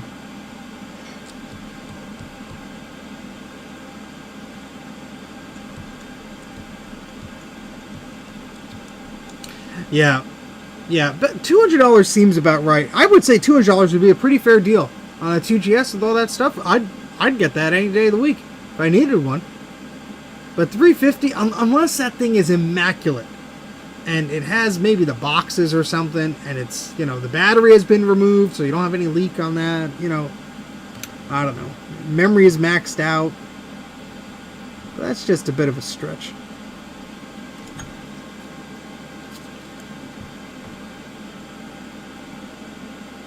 So I'm just curing this UV solder mask with this laser. It's going to take its sweet time, especially if my jittery hands don't stay still. There we go. But you know what? With this stuff, especially on Facebook Marketplace and even eBay, it never hurts to ask if they want to accept a lower offer. But see, that's the thing, Carl. You might have somebody who is super interested in that system and will gladly pay that much. And you know what? More power to them. But generally speaking, that is typically high for what normally goes for those systems. But you know what? Money is the deciding factor. Somebody can decide, you know what?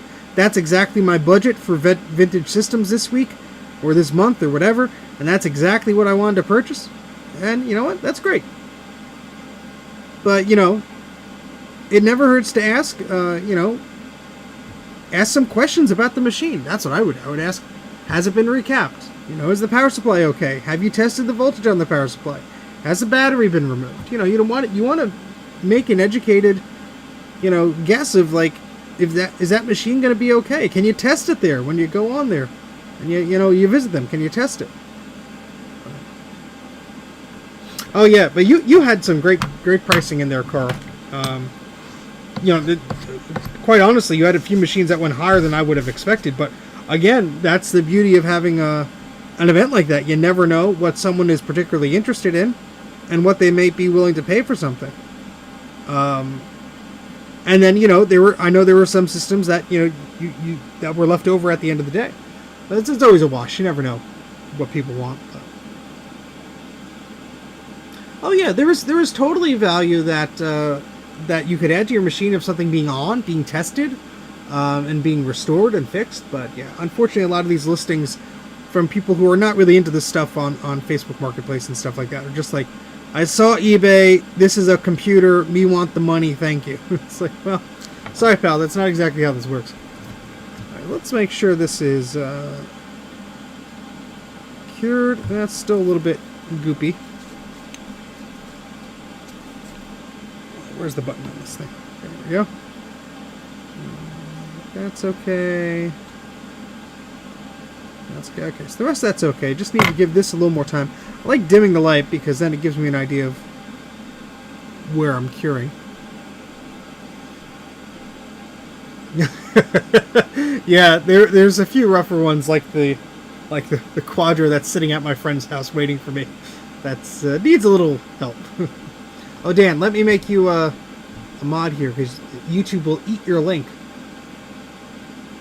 Hold on. How do I do this? There we go. There you go, Dan. Post away! Now back to the board.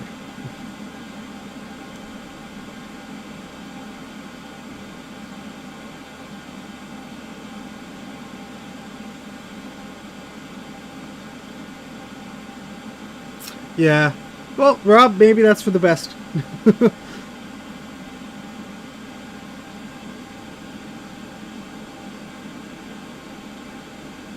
Yeah, Sleepy makes a good point. But you know what? Sometimes, you know, I've certainly sold things on Facebook Marketplace before where I really didn't know what to expect. It wasn't an area that I knew about. I was selling old record players for my dad. And people got into a bidding war. They're like, I'll take $50. I'll take $100. I'll take $200. I'm like, okay, fine. Yeah, I mean, there's a lot of inflation going on with this stuff. But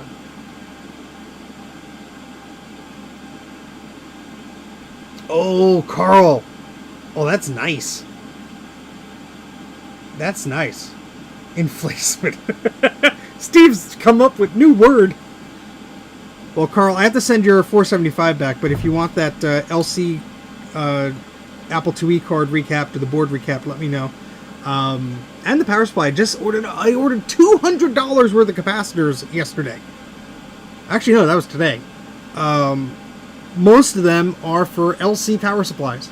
Because I have a bunch of my own ones to redo. And a few from clients. So I bought enough to have leftovers. So, if yours is the right model, I'd be happy to offer my services for you when things get a little bit more under control. After I finish some of these repairs and get them out.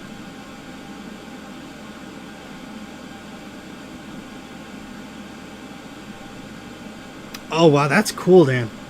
That's neat. Hey, Veronica. Yes, this is a Macintosh SE 30. And it actually is happy. It did boot up, but it was a little leaky. So we had to remove all the capacitors. And we're just curing some solder mask onto the board where some of the exposed traces were that will go right onto these pads. Well, the caps will go right near them, so we don't want to make sure they're all covered. But yeah, the machine did boot. The sound was a bit weak, but hopefully recapping it will help that.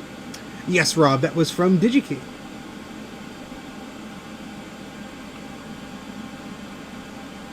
Yeah, I would love to get Mike out there one of these days. But yeah, if you're ever in New Jersey, feel free to stop by. But totally, thankfully, shipping logic boards is quite easy. Can I trade a Prius repair for a Mac repair? if my battery ever needs to swap it out, I'll trade you 8 logic boards for a new battery. Knock wood. The check engine light is on. I have to figure out what the heck is going on with that. I owe Mike a FaceTime call. But oh boy. Yes, yay for a happy Mac, says Veronica. Yes, it's always nice when these machines are a bit happier. I guess I could turn off the soldering iron for a little bit. I can turn off the fume extractor or turn it low because we're not soldering anything just yet. Alright, cool. That looks much better. Alright, so we can put a cap there. That should be fine. Extract as much as possible. Oh, great. You know, when I see posts like that, you know, I generally, if I see a very good deal that is not within my range to get it, unless something is specifically incorrect with the listing, and I know the guy is just going to be completely taken advantage of, I normally leave it alone. But yeah, there's some instances where it's like, all right, I gotta tell this guy that, look, like, he has something, he's gonna get a bunch of lowball offers from crazy people. This is worth about X dollars, and that's generally what he could expect, maybe a little lower due to it being unknown or whatever. I don't like to take advantage of people, and I don't like people taking advantage of others. Oh, and we have a bad trace here. That being said, you know, I don't go out of my way to be like, you know, hey man, you get a lot more for that. You know, that's, people can do their own research.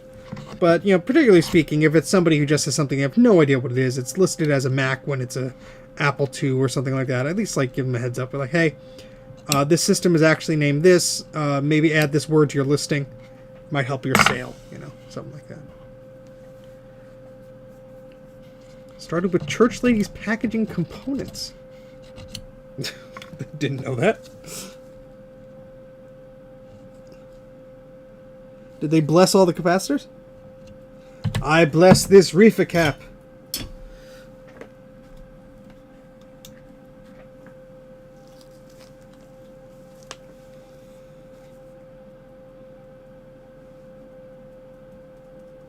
You drove past DigiKey once while I was working. It was sad not to head to there. The source! Yes. Oh, yes, yes. The 6502. Oh, gosh. I did not catch the live recording of the singing shenanigans, but I did last year. So, but that was fun to see on online. Check out Veronica Explains if you have not done so already. She's in the chat here. Say hello to her. But excellent channel, and a great video about VCF Midwest. So if you were unable to attend, Veronica did some great coverage. I did a video about that too. But it was one of those things where Veronica and I grabbed a photo and, like, I said hello, but, like, whenever you go to these events and, like, oh, I want to meet this person, I want to say hello to them, it goes by in such a blur that sometimes, you know, it's like, wait, what? But there's always next year. And those events are just always a blast. Always a whirlwind, but in, like, the best possible way. Alright, let's do this last. There we go. Yep. Ah, poopy. Poopy doopy.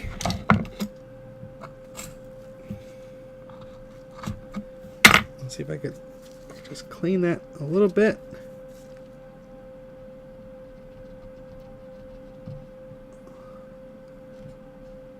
Yeah, it's fine.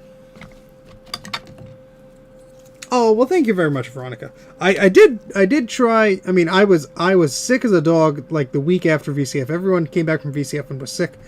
I was okay. A week afterwards, I was sick as a dog. But I had a different video I had to get out before then, so I got that video done. It did terribly, as expected. And then I did the VCF Midwest video. But I did have the advantage of watching everyone else's videos and realizing that, wow, I have an hour and a half of footage here. I'm going to have to cut this down dramatically. But, oh my gosh, what a fun time. I was so glad to be able to go this year. And hope we could do it all again next year. Maybe without the getting sick part again, please. Oh, yeah. Camera frozen. The people in the panel. Yeah, great job on recording that, because otherwise, you know, that's the one thing. If you're a vendor or an exhibitor at these events, you miss a lot of the talks because you're at your booths or you're busy doing other things. And, you know, I take for granted that these things will be recorded, but obviously, you know, there could be technical issues. So I'm so happy that, you know, we actually had an actual recording. No matter where the camera was pointed, I couldn't care less. I'd just like to hear what's going on, the questions being asked and such. But I was so happy to have a recording of the YouTubers panel because I missed it. Maybe I'll be invited one of these years to be on the panel, but I don't think I'm that fancy. I was on the YouTuber panel at VCF East, though, so I'm an East Coast boy, so they let me in. Yes, but good save indeed.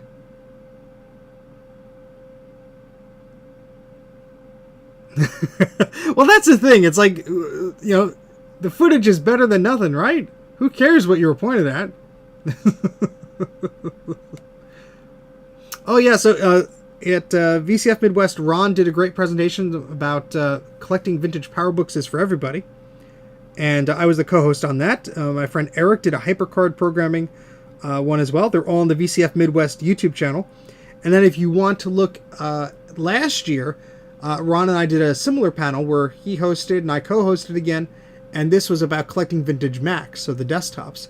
And later on, we did an extended version on his YouTube channel. So that's really like the crash course. If you want to get into these vintage machines, you don't mind spending, part of your day listening to this stuff, I think it was very, very helpful.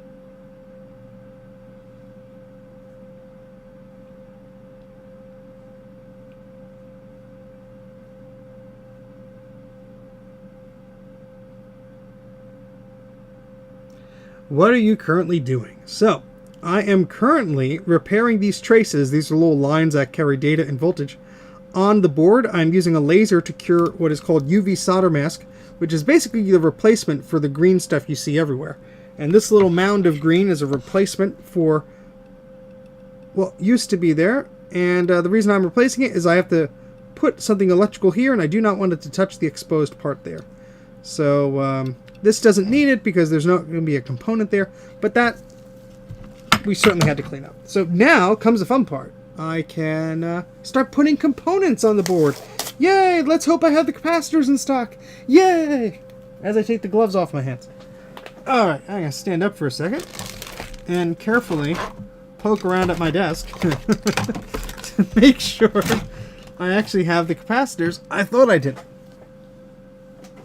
If not, I'll have more on Friday. But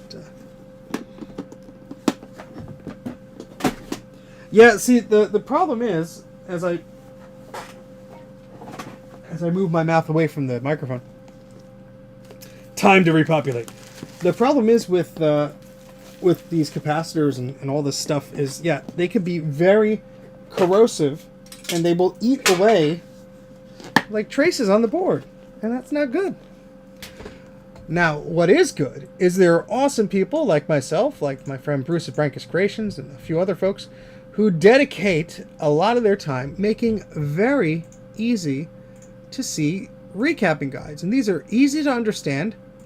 They're also super helpful. And I'm going to show you where I'm getting mine from. And lo and behold, surprise, surprise, it's Bruce's website, which is not scaling correctly because OBS hates me. Hold, please. Let me shrink this down a little bit. Oh, there we go. This is recapimac.com, and here you will find recapping guides for a lot of vintage Macintosh computers.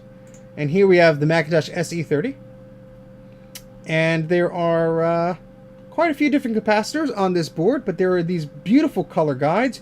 You click on it, you get a larger version. Sorry, I'm making Bruce's server get a little bit sad. But it tells you the polarity, which side is positive, which is negative, and it tells you the value of the capacitors to replace. So there you have it. Bruce, what's going on here? Did you miss a label? Bruce, how dare you? Right by the 47016 on the left there, missing a label, but that's okay. We love you anyway, Bruce. But yes, excellent website here, excellent resources. And on some of these guides, like the SE30, you do have the actual links to the capacitors. And you could just click on those, and boom. You are brought to a parts list, and you could select a cap. That'll be perfect for your system. So there you go. So these guides are very handy. I'm going to be holding this up as soon... Well, holding up on my monitor, rather. For the duration of this repair. So there you go. But now I have to find where the caps are, my big bin of caps. Slashed on it by Steve. Oh boy. Yeah, and Bruce has a little sound schematic on there, which is also very helpful. I mean, I just did a few. Bruce, we need to start a web ring so I don't have to type in a URL. I can just click on things and go to my website somehow. I just started to finish some recapping guides on my website, Mac84.net. And I just added this one. I didn't know Bruce already had one, but my goal is to visually document all of the Macintosh SE series power supplies. Because there are a lot of different ones. These two are made by TDK. Their model numbers differ, but the capacitors inside are the same. And so my goal is to have easy to follow guides like this, where you can understand which cap has to be replaced, and they're color coded and all that fun stuff. You have the polarity there. Because you go to Console 5, you get a text list full of caps, but nobody knows where capacitor 1 versus 10 is unless you rip it all apart. And some of those guides for like the original analog boards, I've noticed, do not replace things with the original caps. So it's hard to get a reference point of, well, the original cap values. So it's hard to get a reference point of, well, what was what. And I think that's very valuable information to have. So that's for the TDK model. We have one for the Aztec here. And thanks to somebody else taking a photo of theirs, I'm also going to be putting a Dynacomp version and another Aztec version on the site soon. So, yep, that's what I'm doing. Or at least trying to do. All right, so we need a few different caps on here. As I navigated away from Bruce's website. We need 47 microfarad 16 volts, of course, because what Macintosh would be complete without those capacitors. We also need 50 volt 1 microfarad capacitor, which I have somewhere here. And we also have the 2 axials, which we're not going to worry about right now, but we will need to replace those. And how about that? I found it. So I have those. I have 200 more of those on their way. That's right, 200. And is that other one a 4716, Bruce? The one you don't have labeled? I would check my printed out copy, but I am far too lazy. And I'd rather just yell at you to do it for me. That's what friends are for. Yelling at friends. Bruce is going to tell me it's like a 220 volt 36 microfarad or some ridiculous ridiculous thing that is not correct, just to mess with me. Alright, here, oh, that's 0.1 microfarad. Nope, I'm afraid I need a 1. I'll just keep on digging. You get to see my bin of capacitors.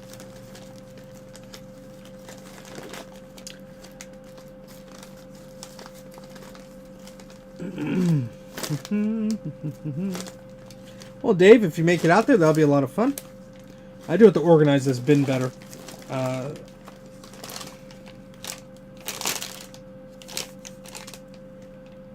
video card? For some reason? Sure. Oh, Steven. I have ended up labeling these, so I'm like, oh, these are for IBM PS2 floppy drive. Oh, this is for a PowerBook 180 LCD, you know.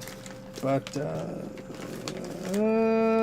sometimes you're like, wait a second, where's that one that I need? I should really group them, but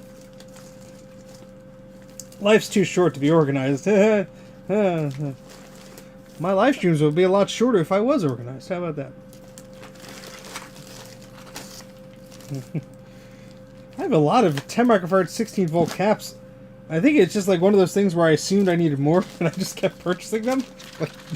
This is oh gosh. And it goes on like this. Here we go. Found them. Alright. That's enough of that. So we should be good to go. Oops. And there's man off the floor.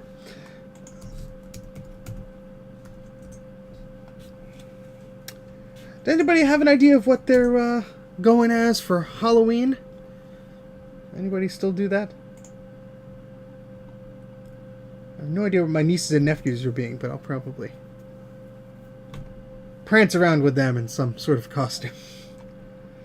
Oh boy. But that blank cap on the screen was a 47 microfarad 16 volt. I used the internet's Wayback Machine to confirm. A dead Steve Jobs. My wife dressed up as Steve Jobs, ironically. It's one party. Alright, let's Get some caps on the board. Slap some caps on the board.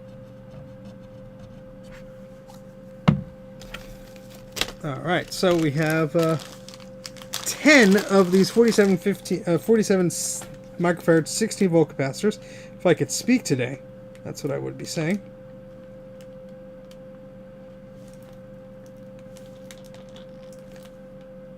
And 3 more. And I'm going to clip this piece of plastic because it's way too long. Look. Ooh. Good thing I ordered. I don't have too many of those left. Yes, thankfully weeks ago. Otherwise, I would be a dead man if my wife did not have access to hot water. Well, myself too. I probably would have shriveled away and died. But I'm very resilient. AKA lazy at times.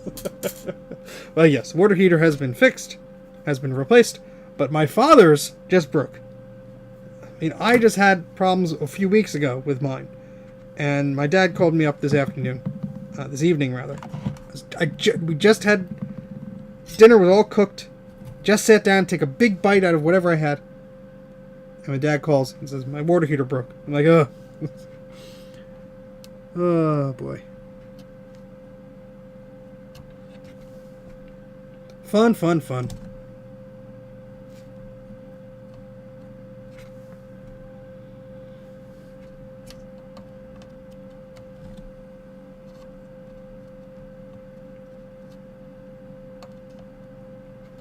Alrighty. That one looks to be in good shape. The Steve's Home Improvement channel. Oh, gosh. Got to replace our water heater. Previous owners installed it and made some interesting choices. Oh, boy.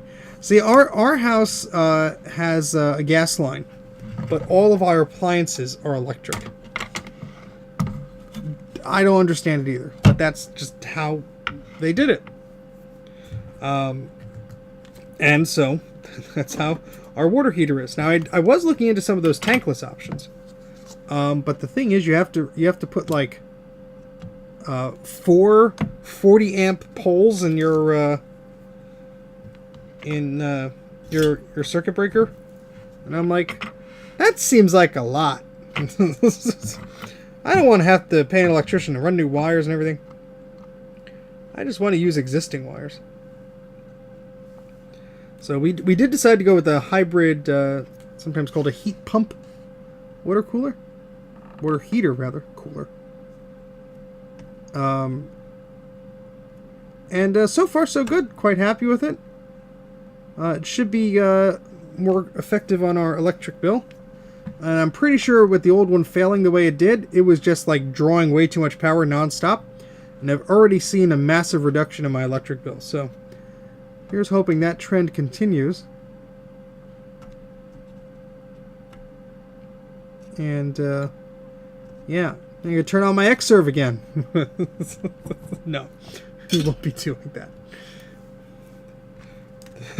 My review, it'll be me in the shower. Yeah, the water's hot! Roll the credits.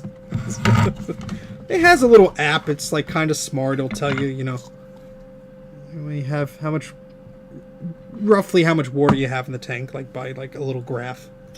And it'll tell you some stuff. Yeah, and, you know, I don't know, depending on who you talk to, you know, the tankless ones require a bit more maintenance or whatever, but, I mean, you know what, I got what I got, and, it was just my own reasons for getting it, and, hopefully it'll be a bit more efficient. You know, it's just, the two of us in the house, so it's not like we use a ton of water.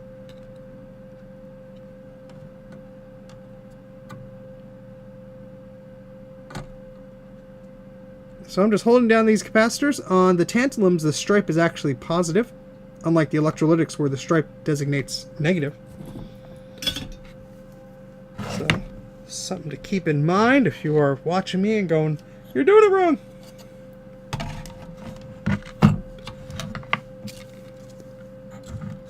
And I had to clean this chip.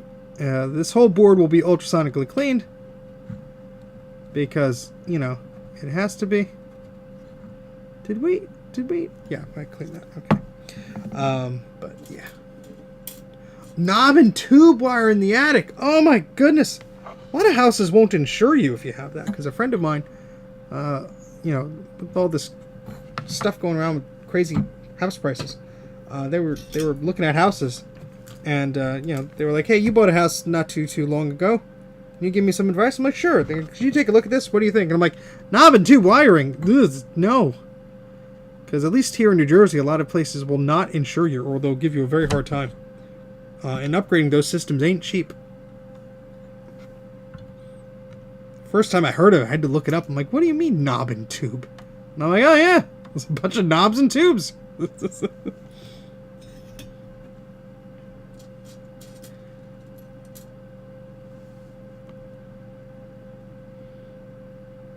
Oh no. Joe, no. Bad robot, bad. Is that robot going to get a firm talking to?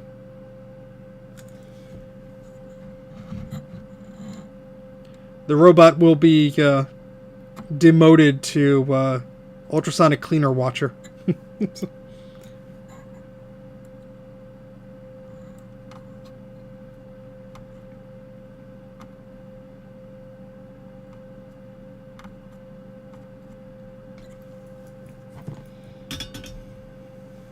The fireplace is now geofenced. They cleaned its little bottom and sent him on its way. You silly robot.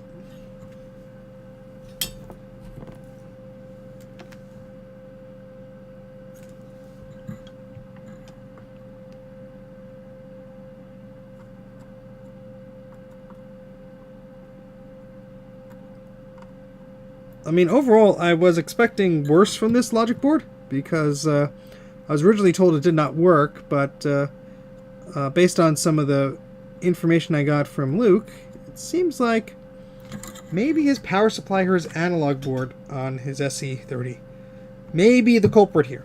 So we don't know yet, but I would make the assumption that there is something going on there. That's the things with these retro machines. They're the gift that keeps on giving as far as tinkering and repairing. Oh gosh, I can't tell you the last time where I just booted up an old Mac just to play around. I really can't tell you, because 90% of the time I'm doing stuff like this. And it's the reason why I stopped accepting repairs from people that are not my friends or not jobs that I owe people and stuff like that, because my goodness, is it a time suck. Sometimes you get it easy, like a machine where it's like, oh wow, the problem is actually easy to diagnose. And then other times, there's my friend Mr. Macintosh on YouTube sent me a work group server 9150, which is an excellent machine. It looks neat. Never really played with one before. Boy, has that been a pain in the butt. Not his fault. It's just, the system is having a lot of problems. Its heatsink had a problem. The voltage regulators had a problem. It's everything that I've had to do with that machine, and it's still quite unhappy, which is a pain in the butt. And I should have used one of the smaller capacitors here, because I don't have too much space to work with here. But I already put this one on, so we're going to make it work.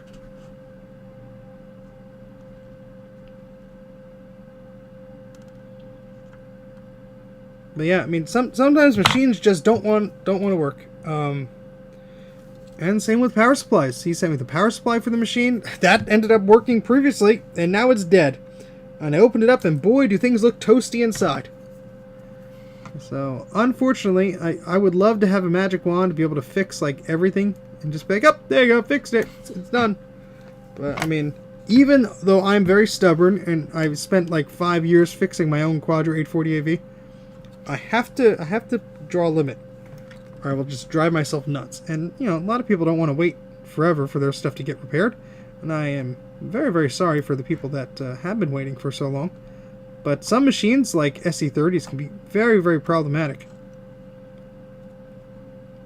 That's not going over, is it? That's good. And they could just, take a long time to fix up. Hopefully this one will not be that bad.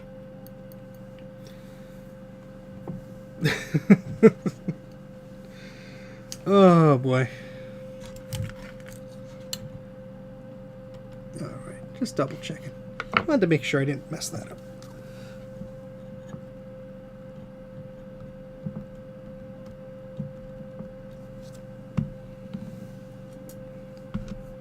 Alright, we have 3 more caps to put on here. 1, 2, 3. And there we go.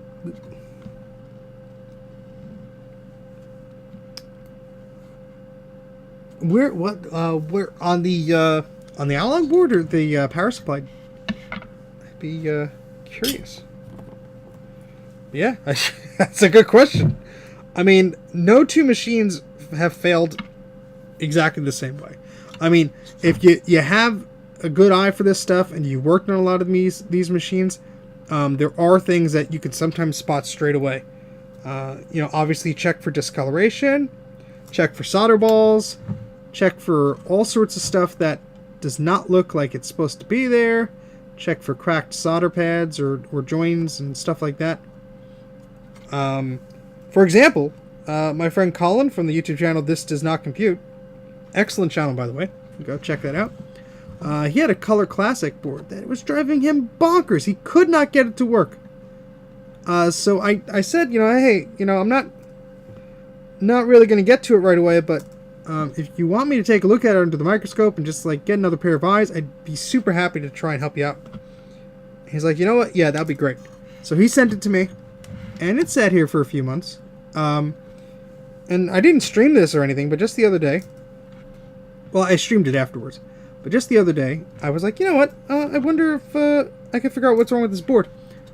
I took it out of the anti-static bag, and immediately I'm like, that looks like a weird thing right in this math coprocessor socket. It looks like there's some corrosion. I wonder if I just complete that circuit and run that wire to where it's supposed to be, if that'll fix the machine up. And it did. And I'm like, you know what? That would have been like a perfect like YouTube video or something. Be like, I'm gonna fix this. The popular YouTuber's computer. Watch me go. And yeah, no, it was the fix took me not too long to figure out. And then I did do a live stream of me doing a nice and tidy job of fixing it up because my bodge wire initially was not the best, the prettiest, but yeah. Got an electric sauna here. Loose connection started burning up the whole source wiring. The plastic insulation doesn't smell so wonderful when it burns. What was burning, Rob? That's dangerous. Ugh. Ugh. Wiring insulation. No, thank you. All right, so we have one more cap. I was about to say, where does this one go? And it's right here. Now, funnily enough, some of these systems, like this Mac, will actually turn on without the capacitors. They won't be happy, but I think I actually booted an SE30 without caps once. I was like, I wonder what's going to happen. So here's the last capacitor we're putting on. And then we'll do a little test-a-rooney and make sure the Mac is all happy. I'm going for about 2 hours and 25 minutes here.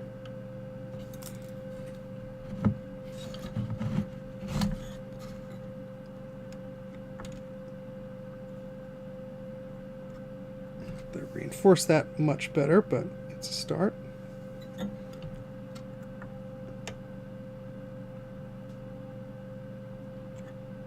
always like to try and place the capacitors so they're pretty straight on, but sometimes I'm just not coming at them from the right angle.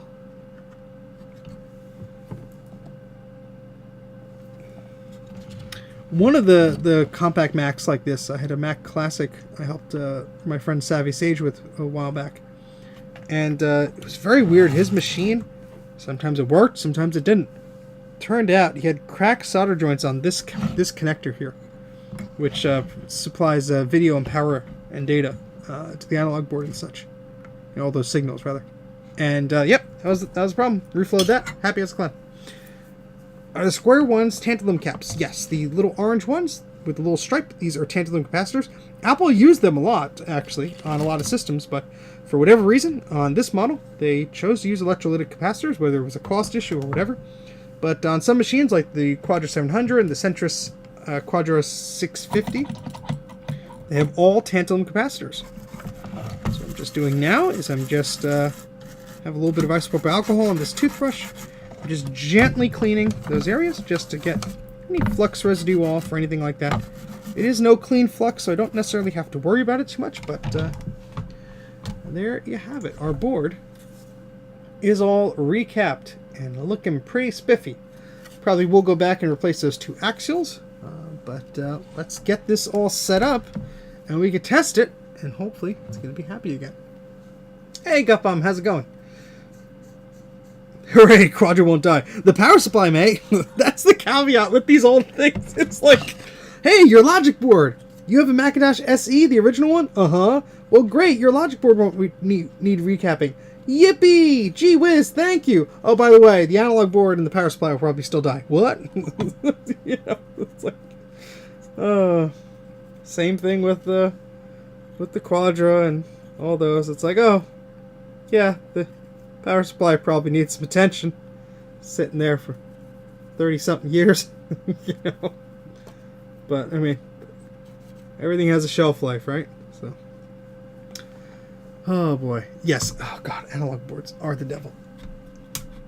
Really nasty Mac SE out in the garage. I bet you the logic board's fine. Yes. Clip out those batteries, please. If your computer has a vintage battery, if your vintage computer has a battery, well, it's vintage too, I guess. Get those batteries out. Your system doesn't really need it to work. Sorry, Dan, you mentioned something, and I want to go back up and actually read it. Ferrite beads are on the clock circuit on the bottom of the board, L11, 1, 2, 13, 14. Bottom board components in general, really. Oh, interesting. So, if we look at it, what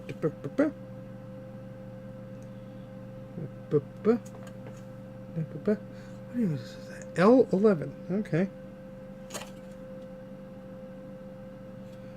Don't know where you're referring to, if you're referring to this board or a different board. But no, yeah, you said SE30. Cracked ferrite beads on the clock circuit on the bottom of the board. L11. So the bottom of the board. My eyes are just like going cross-eyed. Oh, L21, L17. Oh, yeah. Oh, wow, you had cracked ones of those. Ouch. Oh, gosh. That's great. Planning on my first analog board project for this winter, my SE. Well, tread carefully. What I would suggest is watch a bunch of other people doing it first and catch where they mess up, so you cannot mess up. That's how I do it. Oh, boy. Just fanning this. There we go. So you save the SE that was buried for a year. Shown at VCF numerous times. Oh, no. They already have smart people working on that. Alright, so let me back up this camera a little bit. Let's see how this second camera is going to cooperate. I have a camera taped on a tripod because this is one of those cheapo Logitechs that for whatever reason doesn't even have the little screw cord. Actually, I could probably just melt one in there. But anyway. Alright, so let's plug this board in. And we'll do a test. Well, we do need the... we do need to put the ROM back in. That is important.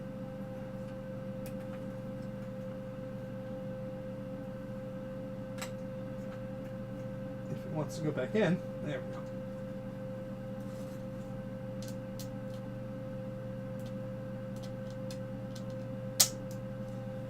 Alright. Put our board this way. We'll put our speaker extension cable there. I have another extension cable for the power and video. Plug in our floppy emulator here. And I'm going to turn this monitor so you guys can get a better view of it. Hopefully that's a bit better. Need our keyboard and mouse plugged in, of course. And I think we're good to go. Let's turn this on in 3, 2, 1. Yay! Nice loud chime. You were not getting that before, so that's a good sign. Sorry for the flickery monitor, that's what this camera will do. And let's start up to System 6.08. wonder if I could adjust the frame rate of this webcam. Let's see if it'll allow me to do that.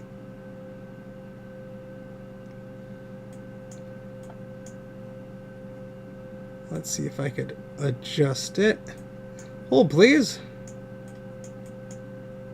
That's a little bit better.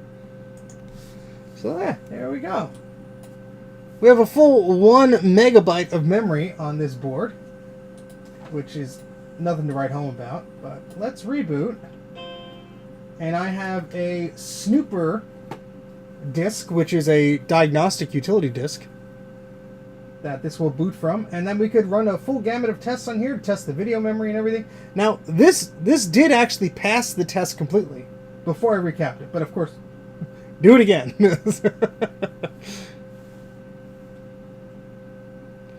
Yeah, this cheapo webcam is not going to sync to that perfectly, unfortunately.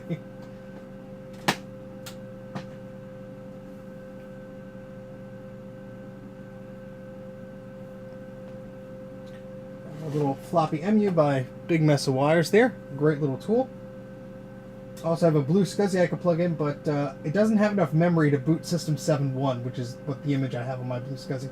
So I could put System 6 on there, but I'm lazy. And we have a floppy MU right here, so. Alright, so here's a Snooper 2.0 emergency disk. So I'm going to uncheck the printer port and the power and the modem port, because we do not need to worry about those. Start. So it's going to test the memory, all 1 megabyte.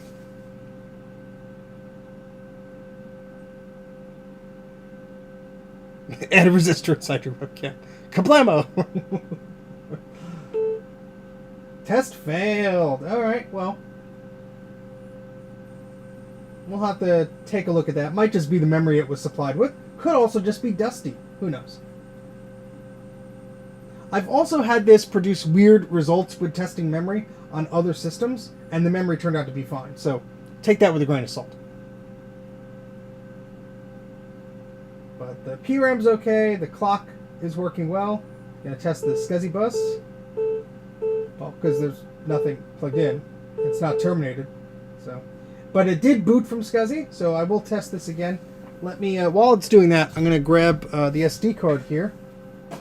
And, oh, that's right, I already put a system on the SD card right before the stream. So we will test this. I just plug the SD card in. You never want to hot swap SCSI. So, is there a project to bypass the analog board and get video from the compact back, RetroTink, etc.? I believe there are many projects. In fact, yes. Ron has some adapters on the JCM-1 website. Joe, if you want to put a link in the video doodle, if you have the thingamajig. In my VCF Midwest video and a few others, people have shown the photo of Ron's board, and it's an SE board, but you can do it an SE30 as well. And no, I think it was an SE30 board. Anyway, the pinout of the main connector with the power and the breakout and all that stuff, you can get video through a TTL adapter and then use like something like an RGB to HDMI. So you totally could do that. You don't need anything fancy. It'll still be black and white, but let's turn this off for a second. Let's plug in our blue SCSI. And let's turn the system back on.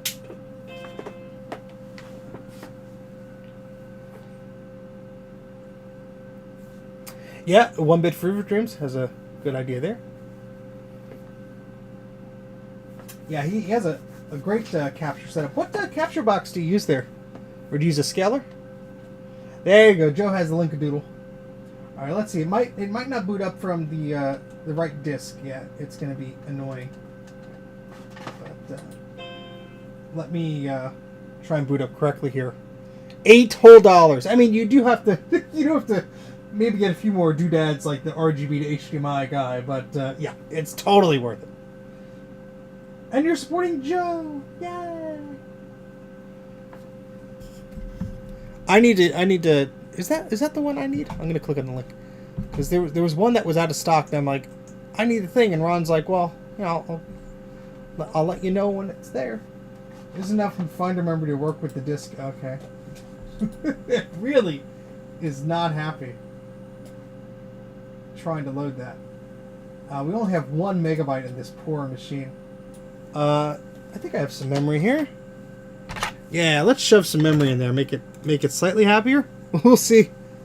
I don't know if this memory is actually like working memory. Let's see. We got 3 modules. We got 4. We're gonna really push our luck, aren't we? Well, I guess we have to test those other memory slots too, right? No, not restart. Whatever. The mouse I'm using is like, ugh. Alright. Move over here. Get a close-up of my shirt, which you could find on Mac84.net. Alright, let's, while the computer is off, let's put in some more memory.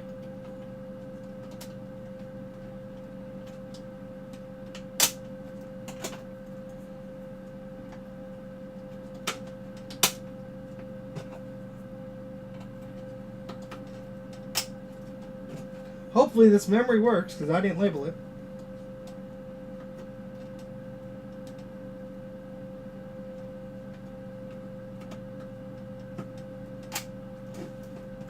Let's try it again. We'll find out real soon if it works or not.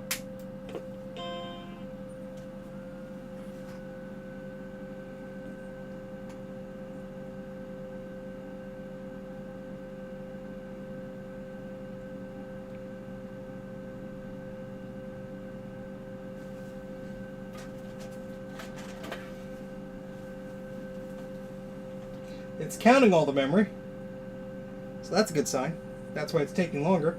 And there you go, we're booting off of SCSI, so we know the SCSI bus works. Fan-freaking-tastic. Let me moon the camera slightly.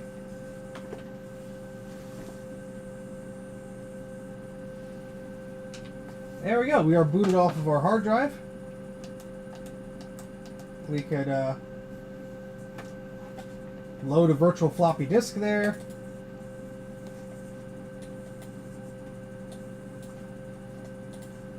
Eject our virtual floppy, and I think I actually have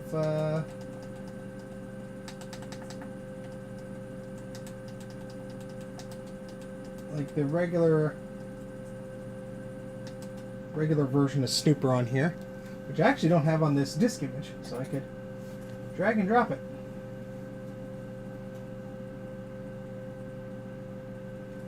Reading floppy sometimes takes a while. I have to recap this analog board in the power supply. I have not done that yet. It's my own SE, and I have not done that yet. But it's also my testing bench dealy thingamabob, so yeah. There we go. We have Snooper version 2, so I'm just gonna drag and drop that to the hard drive. So I have that when I need it. Sorry if you can't hear me. I'm turning my head and talking to the computer. My apologies. We're just testing out this machine. And yeah, everything looks kind of yellow, but I just tried to dial this in. Let me see if I can adjust this slightly.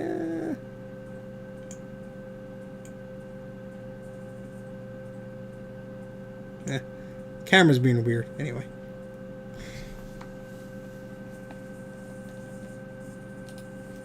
But what I wanted to do was just show that the SCSI bus works. So if we run Snooper again... oh. Alright, what's going on? How much memory does this system think it has? 2 whole megabytes. No. Okay, something's a bit screwy. Because we certainly have... What I put in should have been 4 megs.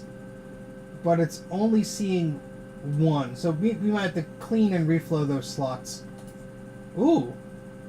The application disappeared? What the heck was... Did you see that? It just disappeared. Got some ghosts in the system. Alright, so clearly it's working, but there's something a little bit suspect going on. I've never seen that happen before. But weird memory would explain that, huh? Huh?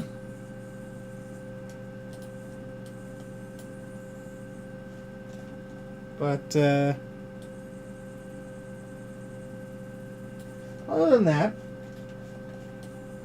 largely it seems to be happy, so that's a good sign.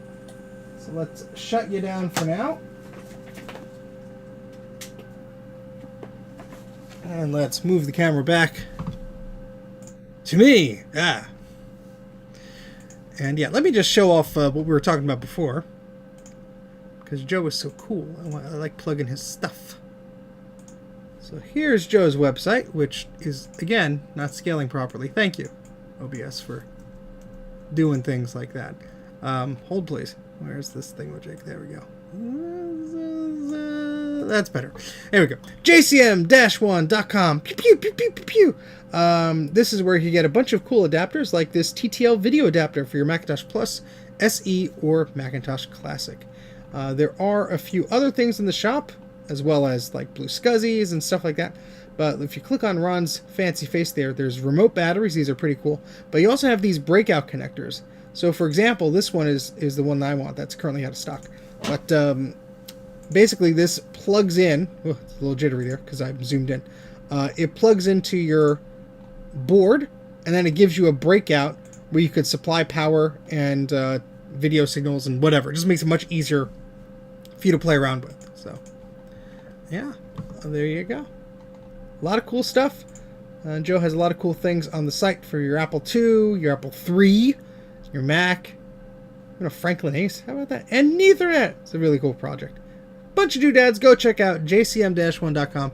There's a lot of cool, very cool stuff that he has on his site there. But yeah, there's a little tiny comp. There you go. So check that out, please. All right, so I think that's where I'm going to call it today. Don't want to push my luck. Been streaming for almost 3 hours here. I am very curious about the memory situation. I will see if I could test that memory in another system, and maybe those slots are just a bit dirty, or maybe we might have some corrosion on one of the memory mux chips or something like that. I do have a few spares of those, so that will be sort of an ongoing thing, but I'll have to take another look at that on a future stream. But PTSD from an Apple III. But if anybody has any questions or anything they'd have anything about that they want to know, let me know. Do I have the VRAM handy, Carl, for your system? I swear it boots. No, I put the VRAM back in my machine. I'm sorry. That's on the other side of the basement, so I can't go grab that just yet. But I will mail that back out to you. I just want to ultrasonically clean it before I do. Give it a nice scrub, make sure it's all happy. But it did boot, and I did run the snooper test on that machine, and it passed with flying colors. So that will be mailed back to you very soon. The behind-the-scenes part of that is Carl sent me a board a while back, and I went to boot it up without video memory. It was not happy. I'm like, what's going on here? Oh, duh! He kept the video memory and the memory like I told him to, because otherwise I'll lose it, if it's mixed in with other stuff. And yeah, turned out I put my own VRAM stick in, booted right up, it was happy.